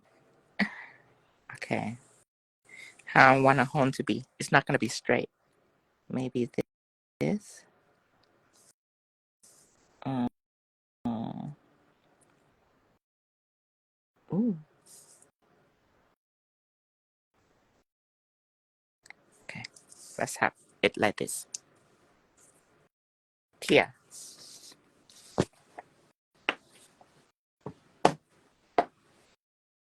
It's gonna be the same things.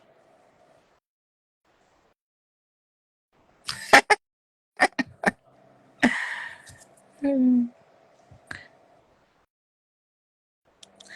a beginner. Let me get up and get to practice. Yes. It's very important. Thank you, special ladies. Okay. Let's just partially clear this so we can move on to this one.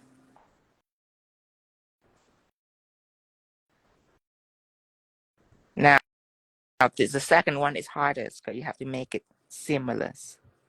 Note that I say similar. I didn't say the same. I say similar. If they give you thousands and thousands of dollars, then the same. But other than that, just similar.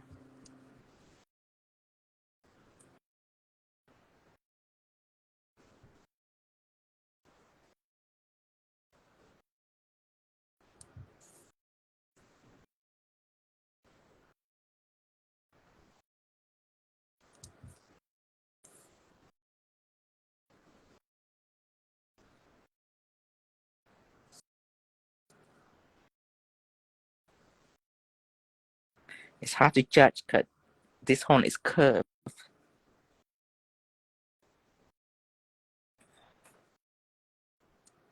Okay, let me see.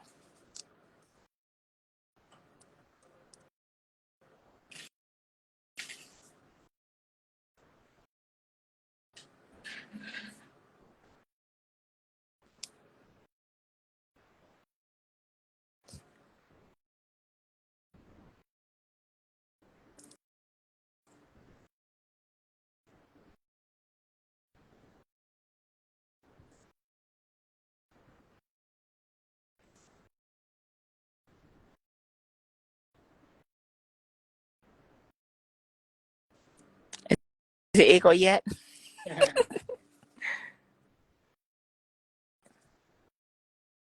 Okay.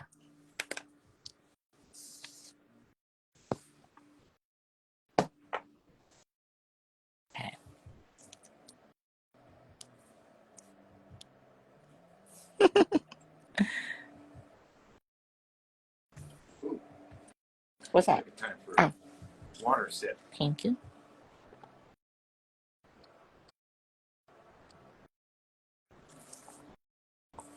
Gemma say my eyebrows. I never do my eyebrow before, but I feel you.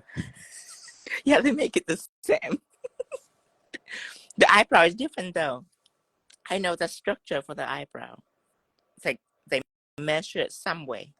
Something like that. I never do my eyebrow. Okay, wait for it to dry. Gosh, take forever. Okay. It's done drying. Take it out. Okay, now we have to apply it. Woo. Are you ready? Okay, how I'm gonna apply this.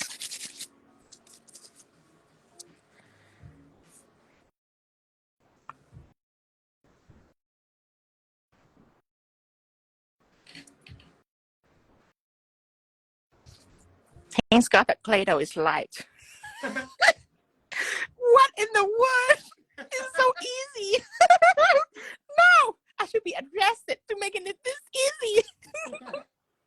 What in the world? I was like, how am I gonna do the horn? Just like that. So the answer to your question is people that have stuff like that, is it heavy on their finger? No, it's not. It's light. Push it in, push it in. Maybe I push it too much. I push it right back out. The indentation on the horn is what I like. See the little indentation right here? You want that. It gives the horn dimension. Let me see. This is way out. This is all the way out.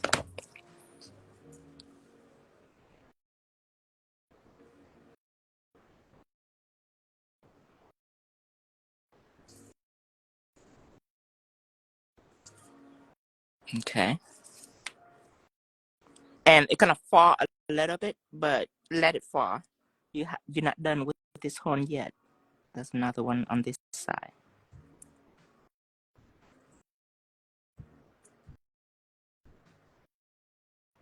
Okay.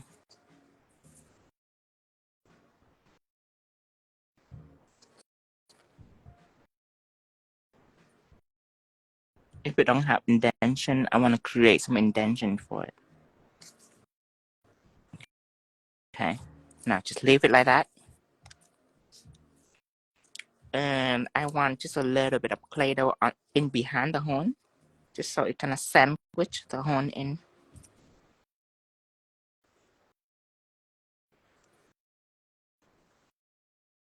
Here you go, buddy. So you don't fall on me. There you go.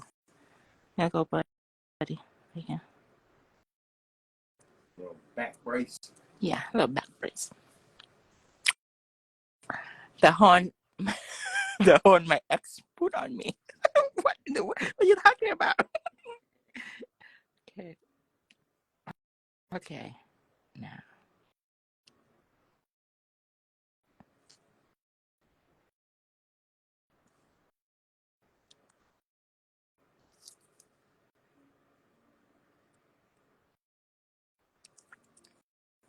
You know, if your husband never really pay for your nails and you finally fed up with it and just buy your own product and make your own nails, this is the type of nail that you would do. Crazy nails. So you can scratch the eye out. You don't feel like it needs any extra product to make sure it stays? Oh, it will. It will need extra product. I just right now, I just trying to hold it on. That's all. It will need glue and all that. But the trick, but that's easy part. The tricky part is to make it like this. Cause it worked with 3D before. You know how tricky it is to keep stuff laying on until you cure. Okay, cure. This one fall a little bit, so I'm gonna use my finger to help it. Before I start, let me make sure that the eyes right here is good. Eyes right here, good. Let me double check all the detail before.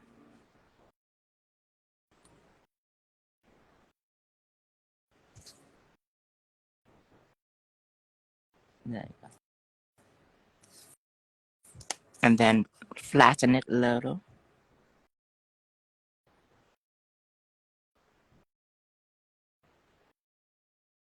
Just light touch. Light touch. Okay. Now I'm ready to cure, so brace it on again.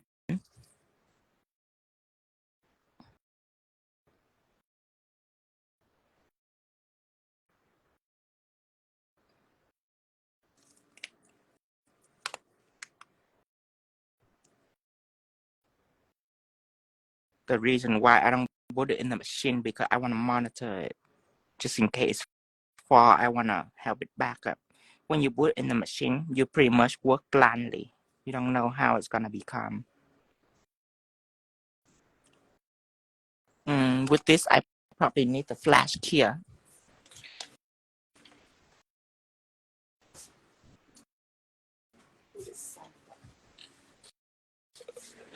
Okay. I plan to get the flashlight, but I put it somewhere, so I'm just going to use it. Yeah, I'm going to use this. Flashlight will be easier than the clamp for this.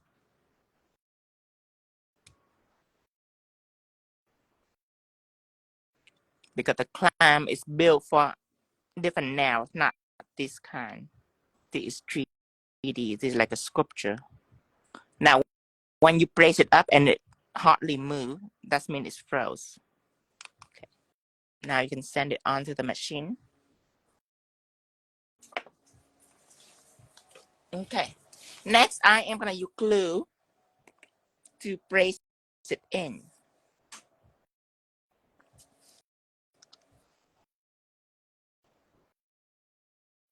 I want to learn how to do nail because of you. Aw, Vicky.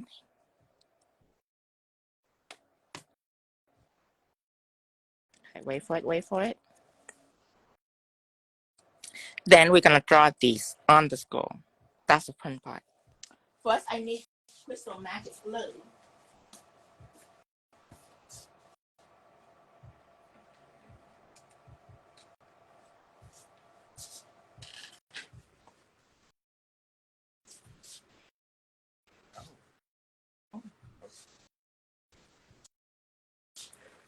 Okay.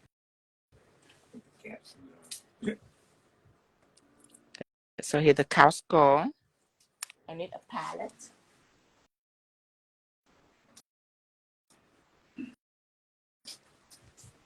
Okay, can you hand it to me, Dustin? Okay. So I'm gonna get Crystal Magic glue. And I'm gonna apply it on.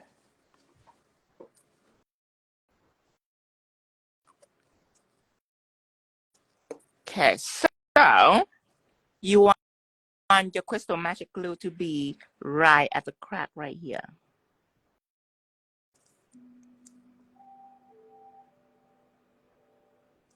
Can you get me the glue dryer right in there, please? In the bedazzle containers. Go further, right there. No, the bedazzle container. It's no. Look at it. It's bedazzle. It's bedazzle. Yes. Thank you. Okay, apply some Crystal Magic glue right here.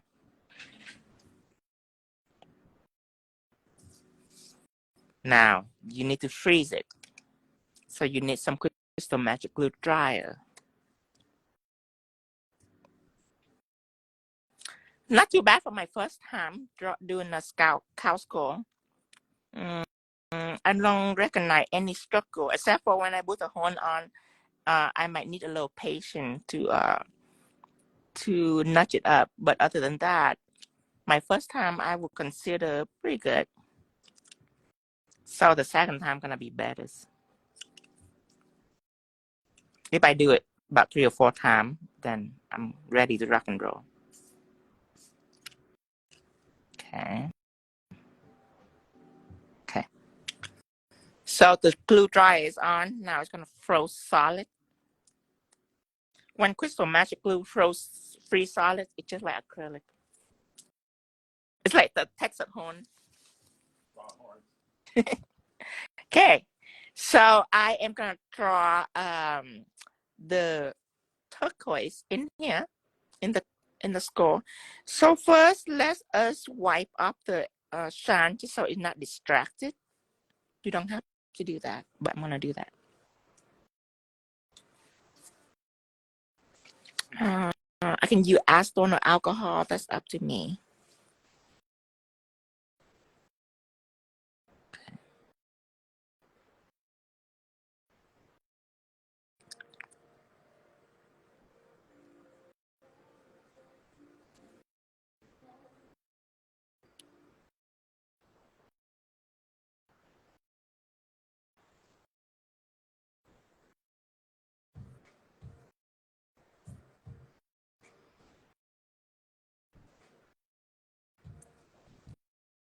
Okay. Now, the rules for turquoise, I will remind you, foundation already on. Now, this line, this beautiful thin line right here, little hairline right here, that will be accomplished with chrome base, wet chrome base, and art gel. Two of these ingredients, chrome base, it doesn't leak your gel, and then you use art gel. So chrome base first. You can do it part by part if you want to. Since my first time, I'm gonna do it part by part, just in case there's some unexpected mistake or anything like that, then I can handle it. I'm gonna do the top part first. Here we go. Art gel and line coloring brush. Ooh.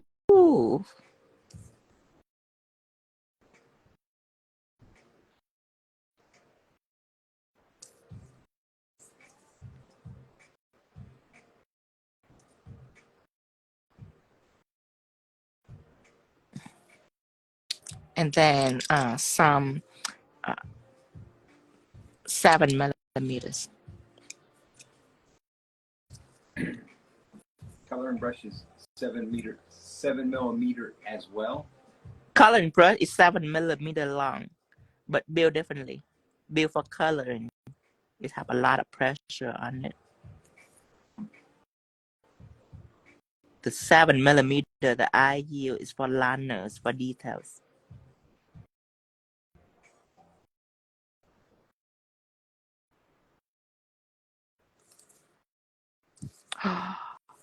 I'm excited already. Oh, you guys, it is so hot. Yes, ma'am.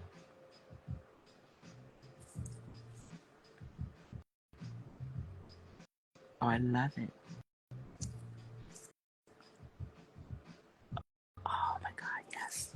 A little bit right here. Up here too. Ooh. Okay, cure this. Oh my God, yes. Cure. Okay, now on the bottom, it doesn't need any. I'm just gonna draw a few lines on the bottoms. It doesn't need anything else. See now I draw a thin line. I have to struggle a little bit. It's not as fun as drawing over chrome base. Now I have to use my actual skill.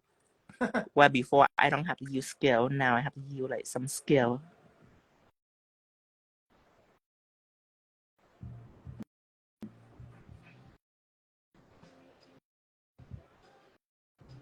Okay. Kid it, guy.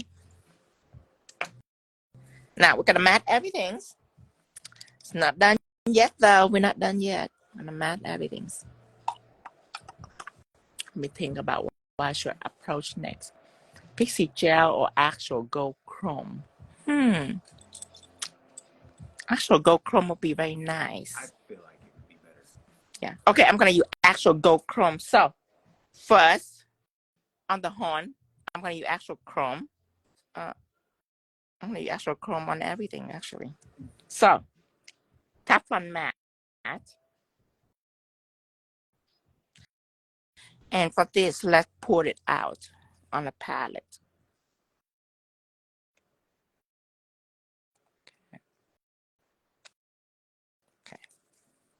And I'm just gonna use an oval brush. For this, you can use whatever brush you like. Make sure that it's clean though.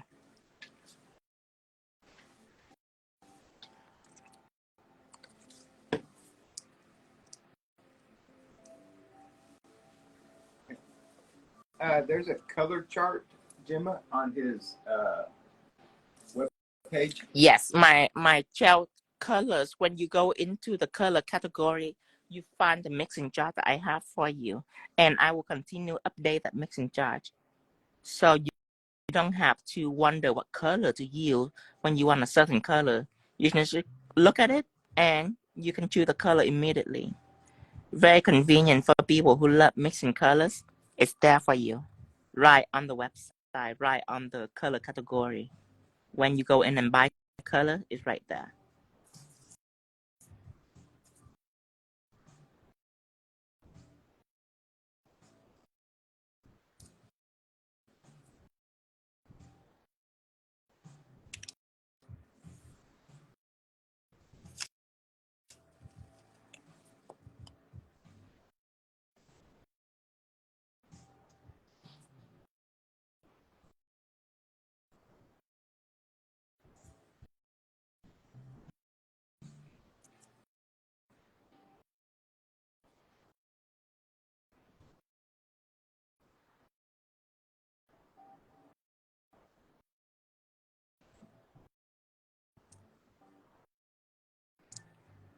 Now clear this.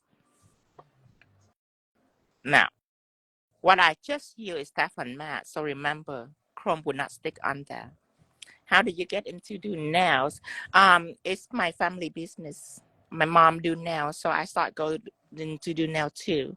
And then I discover in the process that art is my passion. Nail art.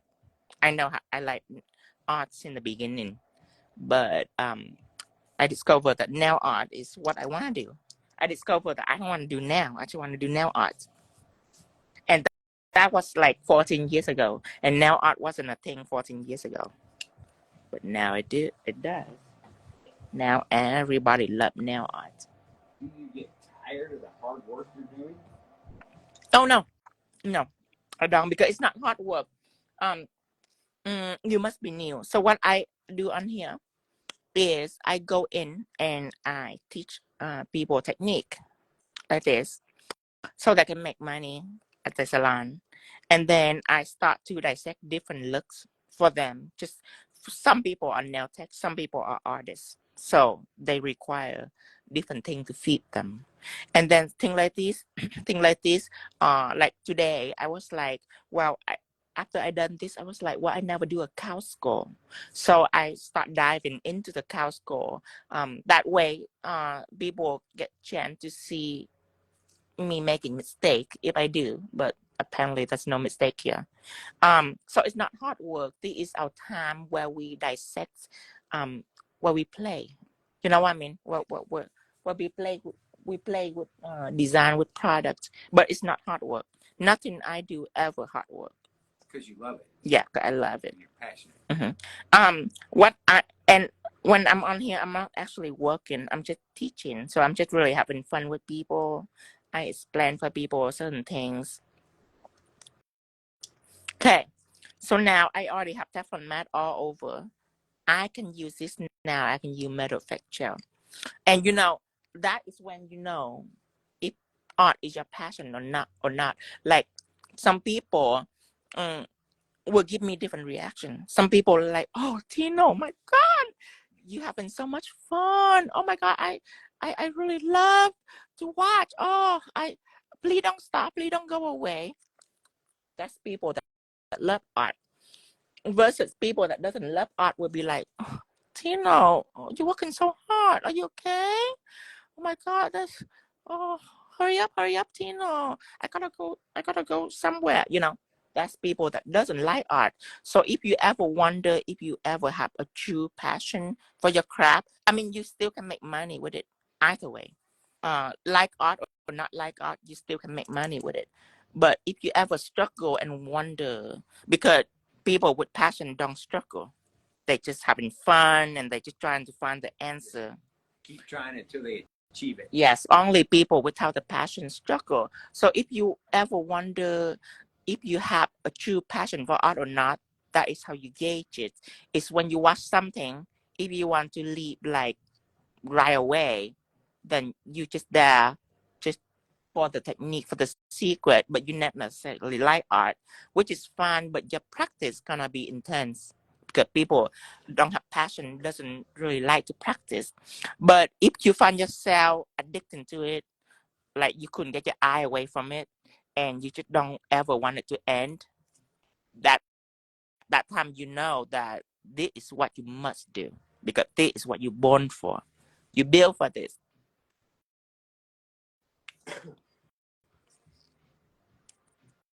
That is how I realized at such a young age. I'm just so obsessed with things like this. Okay, I'm gonna use it metal fat gel now. This is what I'm gonna use. It's not Taurus. It's not Taurus because last year I did a gold chrome score. So this year I have to do a different Taurus. I'm thinking a goddess, a porcelain goddess, white gold theme. White and gold theme. Last year is all gold, and you know I have the pressure is on. I have to keep making it better and better and better, or else what's the point? So here we go. The Taurus this year. I don't know if I can even top last year. Last year it went insane. It went viral last year. I wish. I wish. I try. I try to top it.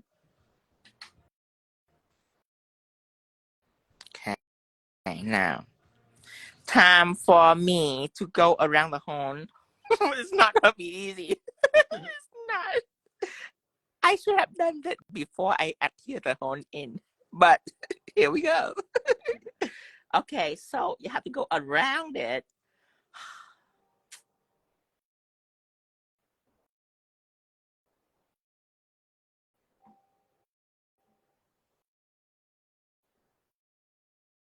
Oh God, how am I gonna do this?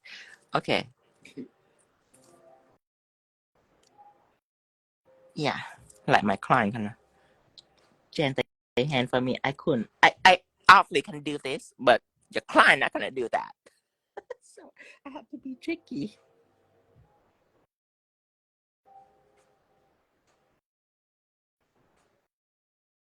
If I want to cheat, then I can put it on without the underneath. But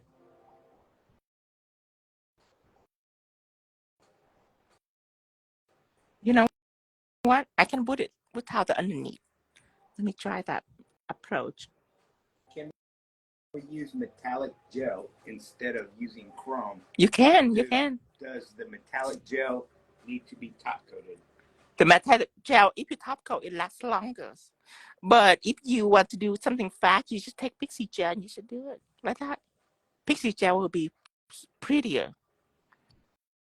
See, we have two choices. We have this choice with Pixie Gel, which is this bottle right here. You should apply it on. You don't need top coat. Either use that, and this I'm doing the hard way.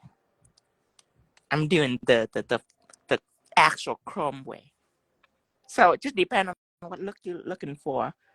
Doesn't want to see me doing actual chrome, so that's what I'm doing. And make sure you end it sharp like that. Okay, don't end it blunt. Don't do this. Don't stop like this. That's not pretty. You make it sharp so it's pretty. All right, now that I figure out how to make it our life easier, let's go all the way up here.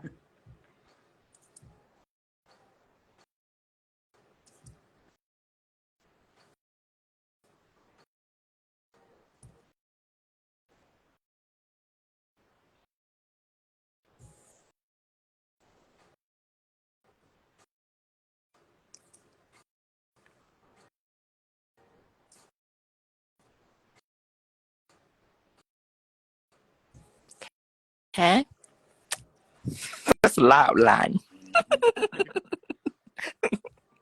Remember, you don't have to do any of this. You don't have to dress on up like this. Only Tino want to do this. Just to explore my option. Because sometimes I was like, is it going to be pretty? And I would never know until I try it. So this is me gaining experience as an artist. So later on, I'd be like, you know what? There's more you can do with that cowskull. That's the type of thing that I say in class. Is say, you know what? You can do more, honey.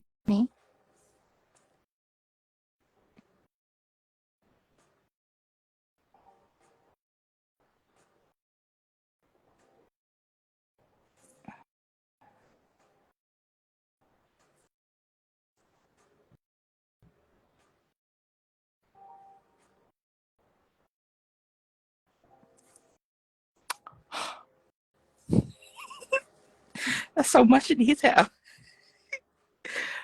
Becky, can you turn your hand over for me, please? Thank you.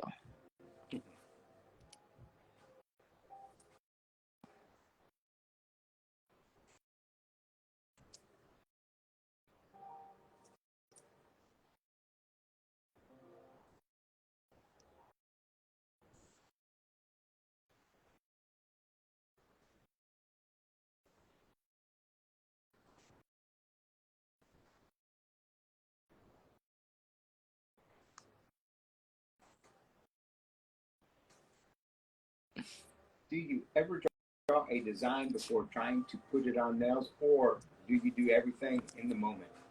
I'm back and forth. In my early day, and off and on too many years, sometimes I just get this, I wouldn't call it artist block, but sometimes I was like, oh, I want to do this so much, but what it looked like, sometimes I draw. Sometimes I draw, and sometimes I enter a certain phase where I don't really want to draw. I know exactly why I want to get done, stuff like that. So it's really depend. If you can do this, it's healthy. If you have time to do it, by all means do it. Sometimes I do it and sometimes I don't. Like right now, the phase I'm in, I don't draw first because I'm very confident about my vision. But sometimes I'm not. Sometimes I was like, you know what? I need to see it before I dive into it. I need to see what it like. It's just different phase for me. Just depend on how my creativity run that month.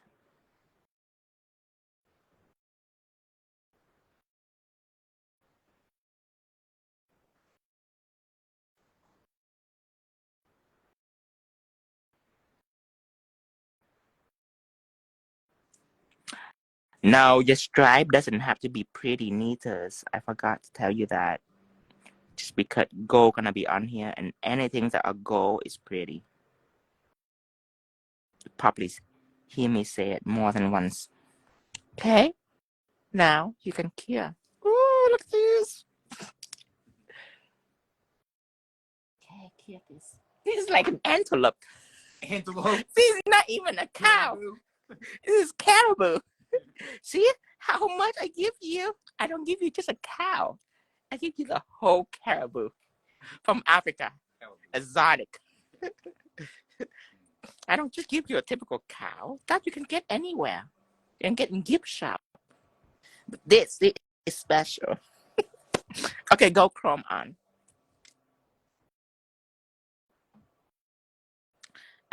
With this, I'm just gonna use bronze chrome just for you to see the difference. Cause this is gold. I'm gonna put it right here. This is gold. Now I'm gonna use bronze. It's very similar. Our gold is sold out now, and you just have to wait a while. Our gold is very popular. I didn't monitor it well this month, and it sold out under my watch.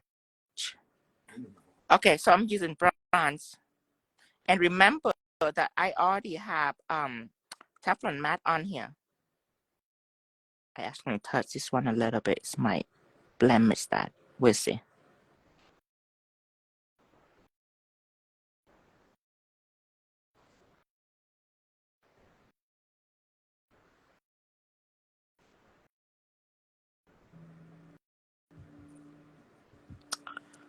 Oh, Isn't that pretty?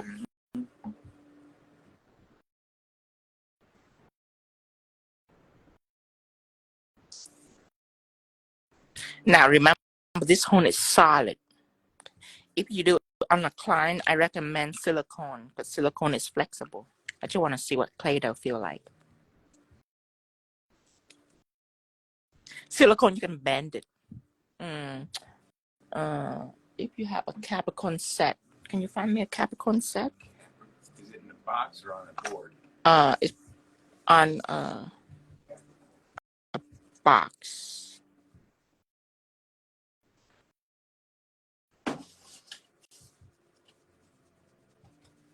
I actually must have actually touched this one. Okay, now I'm showing you this horn. It's solid. Clay Doh is solid. Now the Capricorn, this horn. See that?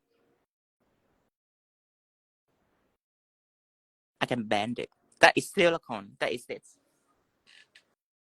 That is silicone. I have clear, I have white. Silicone dry like that.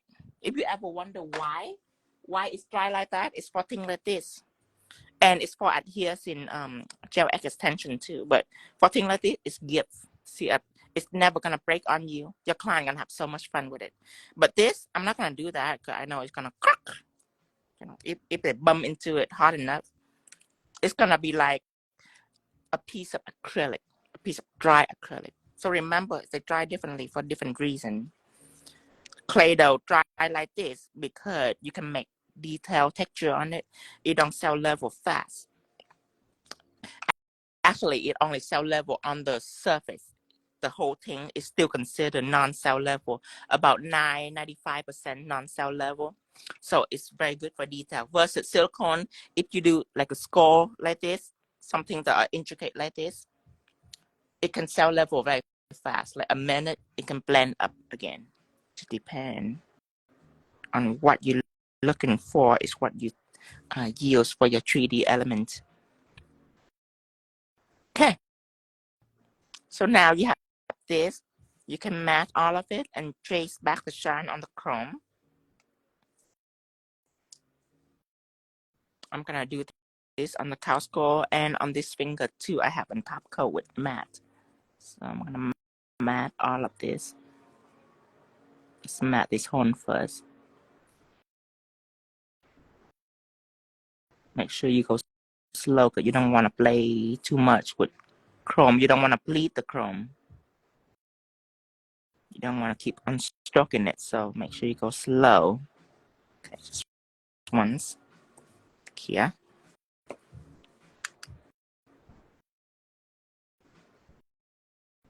This flashlight is almost out of battery. I mean, not battery, out of charge because it's a little slow. Oh, the chrome even pretty with just a matte. But if you want shine again, you can trace back shine with top coat.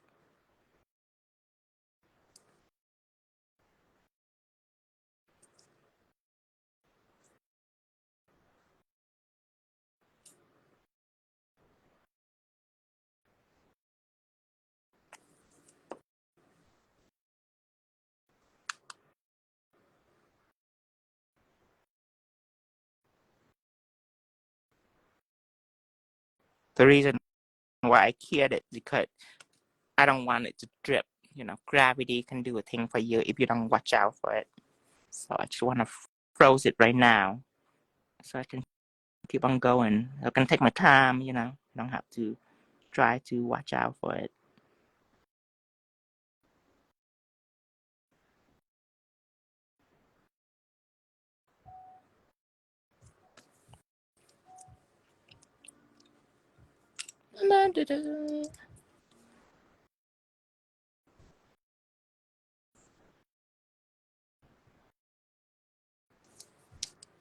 Cure this. Matte this too.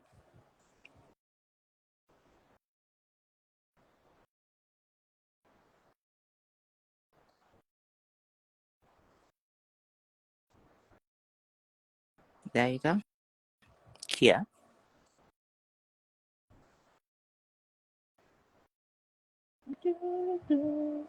No shadowing. No shadowing. Unless you want to. No, it's so tiny. I don't even want to shadow it. I can skip that part. Okay. Now, after it's matte, I'm going to shine it.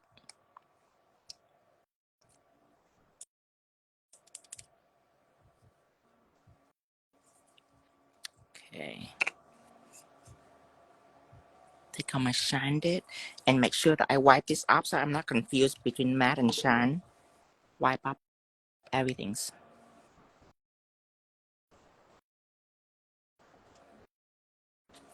There. Okay, I'm gonna take shine it out.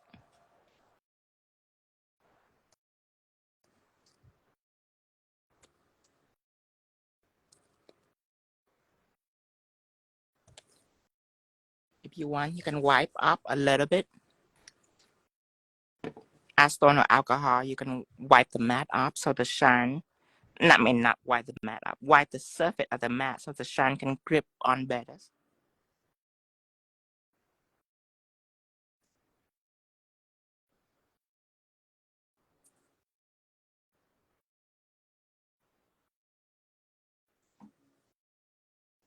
And I will use my coloring brush. This one. I'm from Colorado.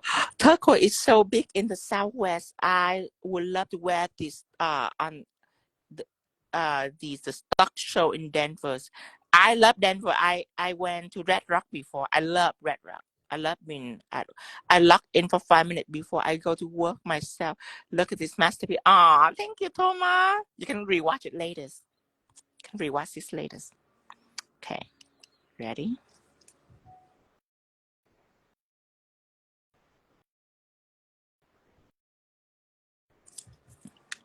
One, two, three.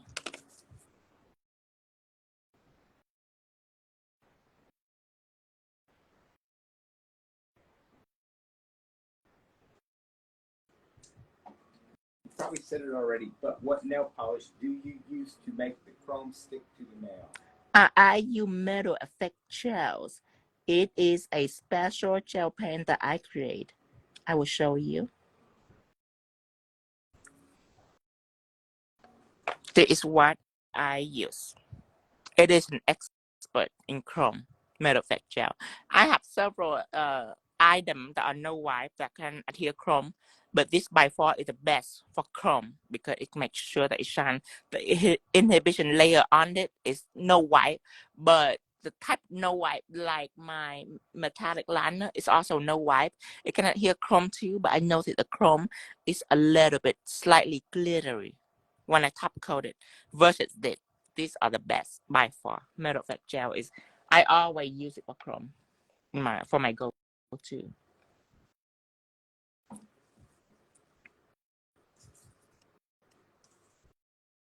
Sometimes you have certain ingredients that you use for chrome, and then when you top coat it, you find out, I mean, it look all nice and shiny, but when you top coat it, you find out it's not really for chrome.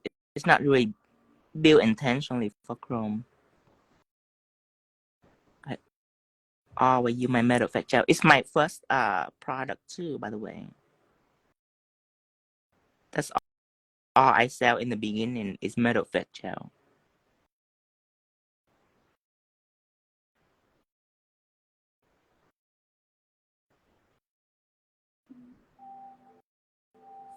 Yeah.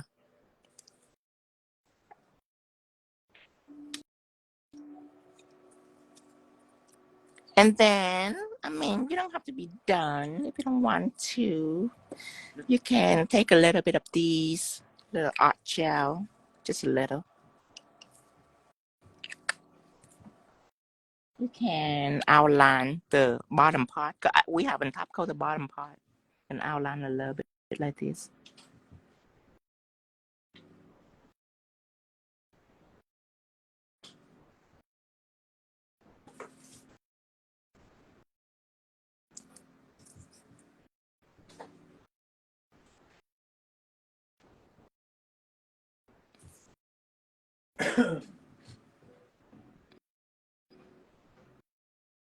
Make it a little rustic for the cow. You can even outline this inside right here if you want.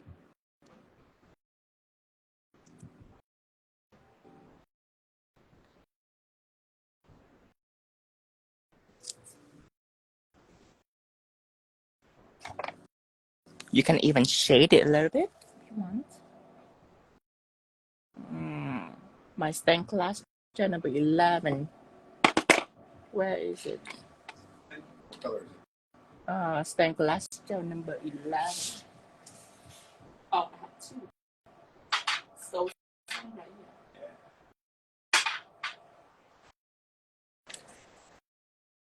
Stained glass gel number 11.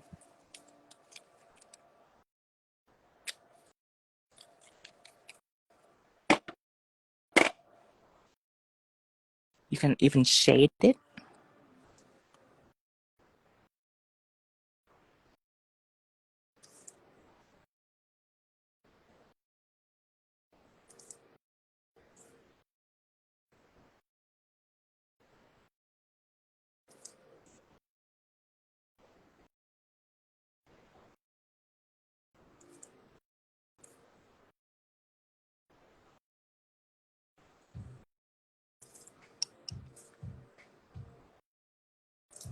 Thank you.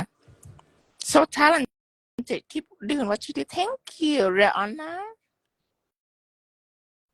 I would love if you make the metal effect gel in a 20-gram jar. You use it that much? 20-gram jar. What? How many? It's 5 grams. One of the bottle should last you like forever. Not if you're addicted to chrome. Oh, not if you're a chrome person. You're right. If you're a chrome person, you might go through it faster. You need a big jar for that. Hi from London.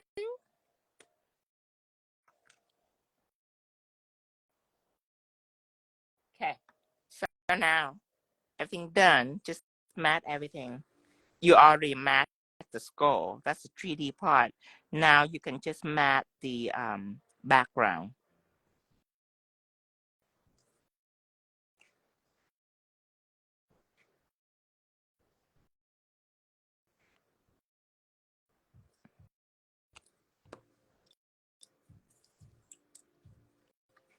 Honey, say hi to me. Hi, Matt. Our Matt or another Matt? Another Matt. Another Matt. Alicia's Matt. Oh.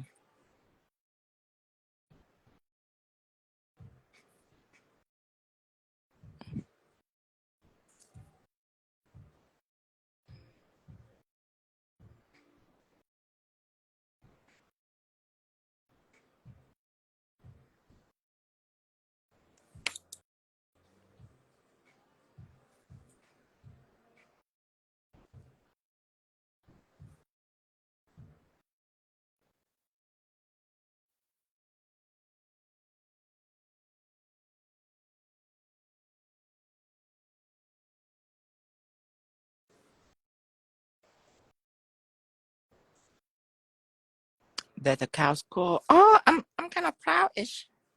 My first time drawing a turquoise cow skull. Look at that. That could be a whole new set. That could be a nail set.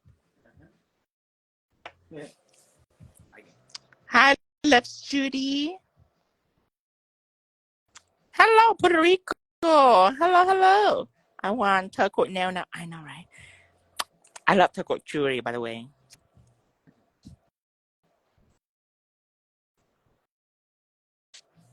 Some people like turquoise, some people don't. I love turquoise.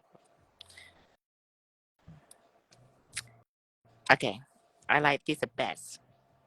And the ombre are very different. You can put some turquoise right here, like some stone right here. That'll be very pretty. Do that.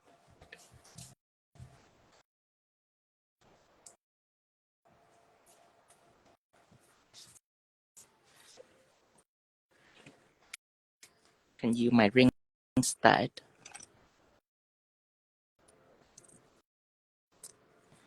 And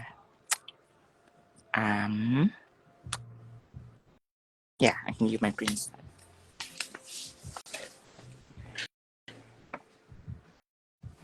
Here's the cow score for you.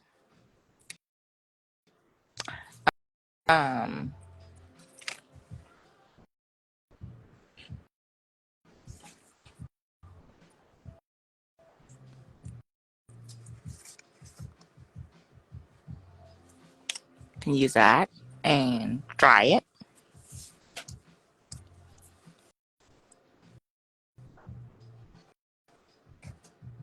Oh, it's already dry. Gosh, so fast.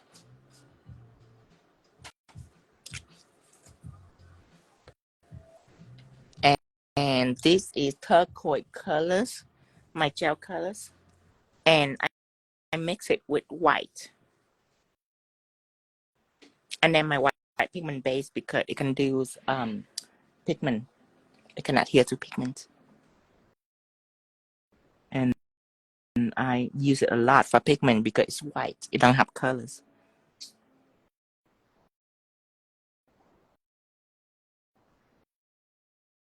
I don't know if this is gonna work or not.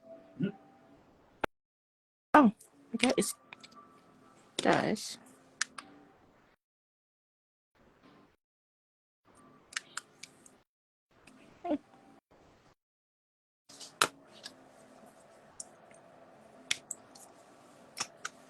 Just a quick one. It'd be prettier if you have an actual turquoise to place in there. But if you don't, that's just how you're gonna do it. Polish. All right. I like it. I like it. Let's see.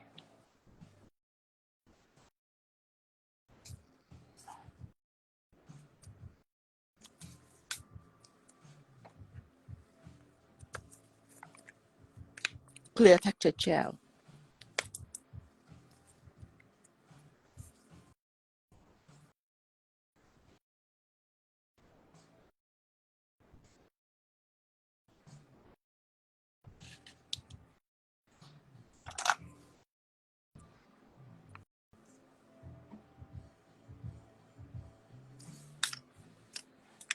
One, two, three.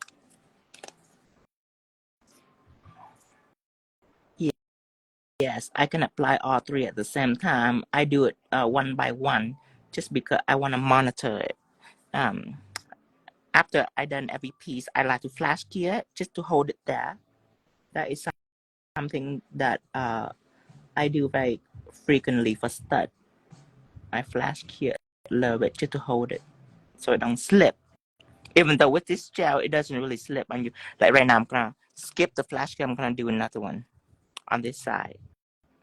And you can see it just lay there. But once in a while, I still have a habit of like to flash cure in between. Just depend on what I'm dealing with. Like sometimes a certain stud or certain stones are too heavy. I always flash cure. Just because in the past I have issue with stud moving on me before, and it give me nightmare. So nowadays I still keeping the old habit of flash curing. I love flash curing. Yeah, flash cure comfort me. I think this is pretty much done.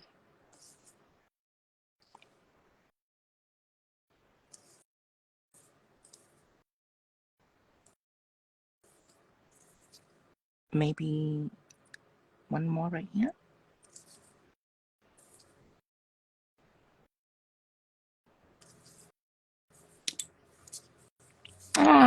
Oh, I got this teardrop. I'm gonna use that. Oh, okay.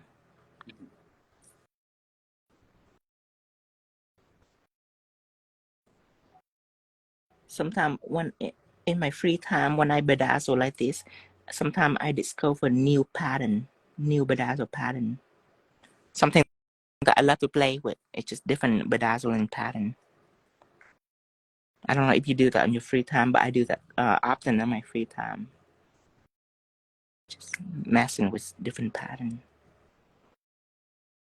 One of the bedazzle pattern, if you love it, if it's clever and brilliant, you can use it for more than once. Most of my design, I like diversity, so I like to do it one or twice. maybe 3 times, but that's pretty much it. But bedazzle pattern, I reuse it a lot. When you find one that are clever, you keep reusing it.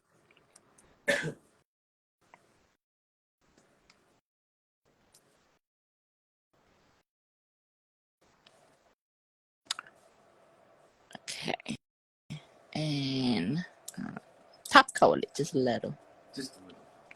Matte top coat.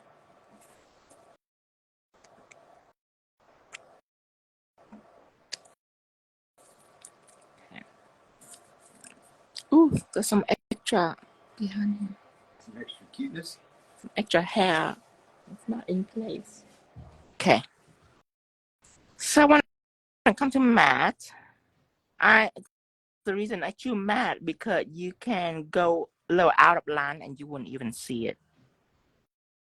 See, I put matte first. Thank you. This is all matte.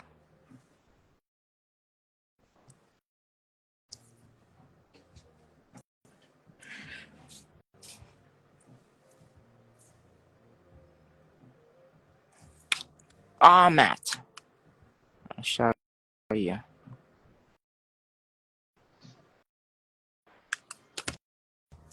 You can even tell that it's there. See that? All matte. And then trace shine on just the middle. See this right now? That is not tracing. That is securing, meaning you take it on. Now, when I'm done, I'm going to trace the shine. So when I trace the shine on, I only need a little shine. Just a little bit.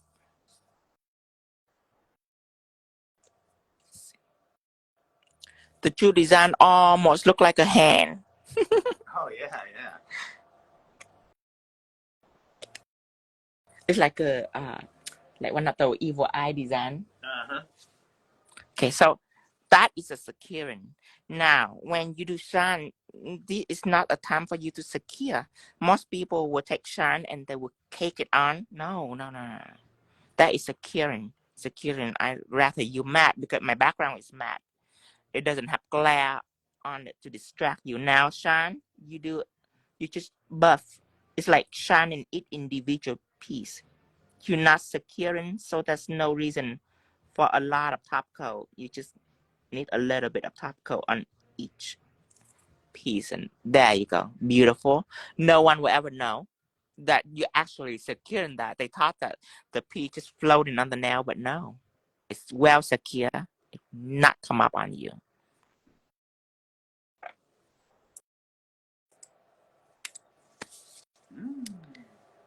Alrighty then.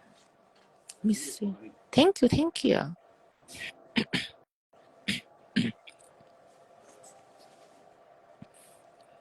Yeah, it's my husband. We've been together for 10 years. 10 or 11. Then what? Almost 11. People ask me that because I look young. I look like I'm under 21. And I look old. I should not even have a husband. I look like I just fresh out of high school. I should only have boyfriend, right? Because I'm young. I'm look like a teenager.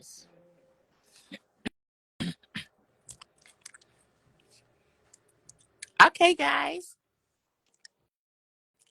Hi, Ryan. Hello, Ryan. Does it glow in the dark?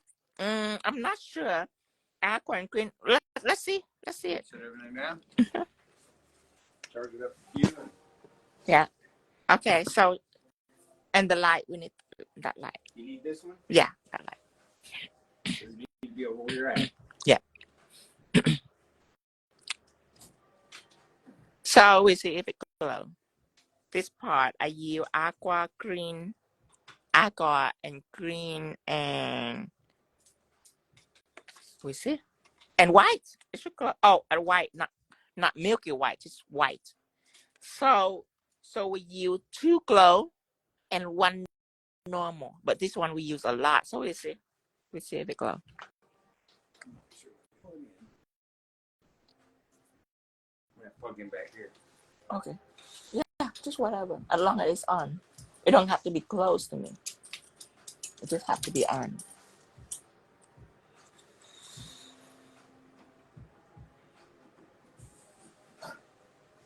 Okay.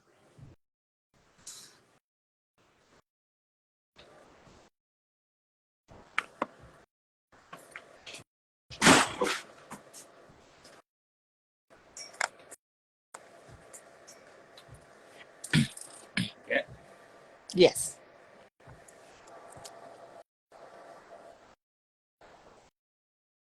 Okay. And give me the light.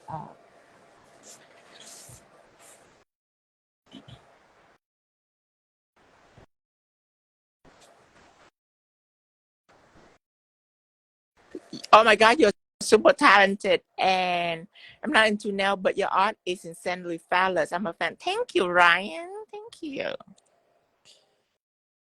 It is glow. Haha. Okay, you can switch everything on. So it is glow off. I'm done with this. I'm ready for light. Ooh, it's like, ooh, look at that. And there's still light in the room, by the way. It's not completely dark. Thank you, Dustin. All right, everyone. Thank you, Hapu. So I will post this right away, and Tara will post it on YouTube for you guys. All right, you guys. Thank you for joining me. Thank you, thank you. Oh, WhatsApp group. And whenever I go live, I will alert you right away on WhatsApp group. So I will show you the group that you can join for free. You don't have to pay or subscribe or anything. You just join. This group, you're not gonna talk or anything like that. Just join, and whenever I am on live, I will text you about 1 or 2 days before. Chưa nghỉ. Bây giờ em sắp nghỉ. Sắp xong. And then whenever I go live, I can just text you and you just see it, and you know the time and date when I'm on live.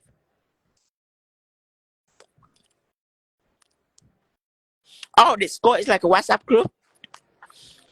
I will look into it. Thank you, Abby. Thank you. Luxury Lady. Thank you, Luxury Lady. Thank you, maybe. All right, you guys. Linh Linh gì đấy em? Cái này là give me that again. Phone. Cái này là cái skull con bò. Cái này là của con bò. Để em coi. Ủa đâu rồi? Oh, đây cái này là cái skull con bò. Mà tại mình hồi nãy mình dạy cái turquoise. Nãy mình dạy turquoise, xong mình lấy cái turquoise này mình bỏ vô cái con bò này, làm cái hôn cho nó dài lên, rồi mình bỏ cái turquoise lên.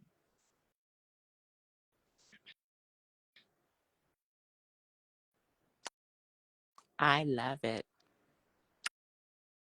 I haven't even do it as a design yet. So daring. I gotta have another set, right? I already have like 2 turquoise sets this year. Maybe I'll leave that for you guys. Maybe the idea is a freebie for you. But I'd be so upset if it go viral. I'm like, damn it, I should do that. What if it's like the biggest thing ever and totally miss it? And then your post go viral, and I go and I'd be like, where you get the idea from? Okay, I'm up here. It will be reposted very soon. And thank you for joining me. Hi, Mama Vic. Thank you, Mama Vic. Hello, desde Zuiza. Hola. Hola, Reina Divina Hosmel. Bye, Tara. See you later. Bye, Maria. Bye-bye. Thank you. I will see you guys later.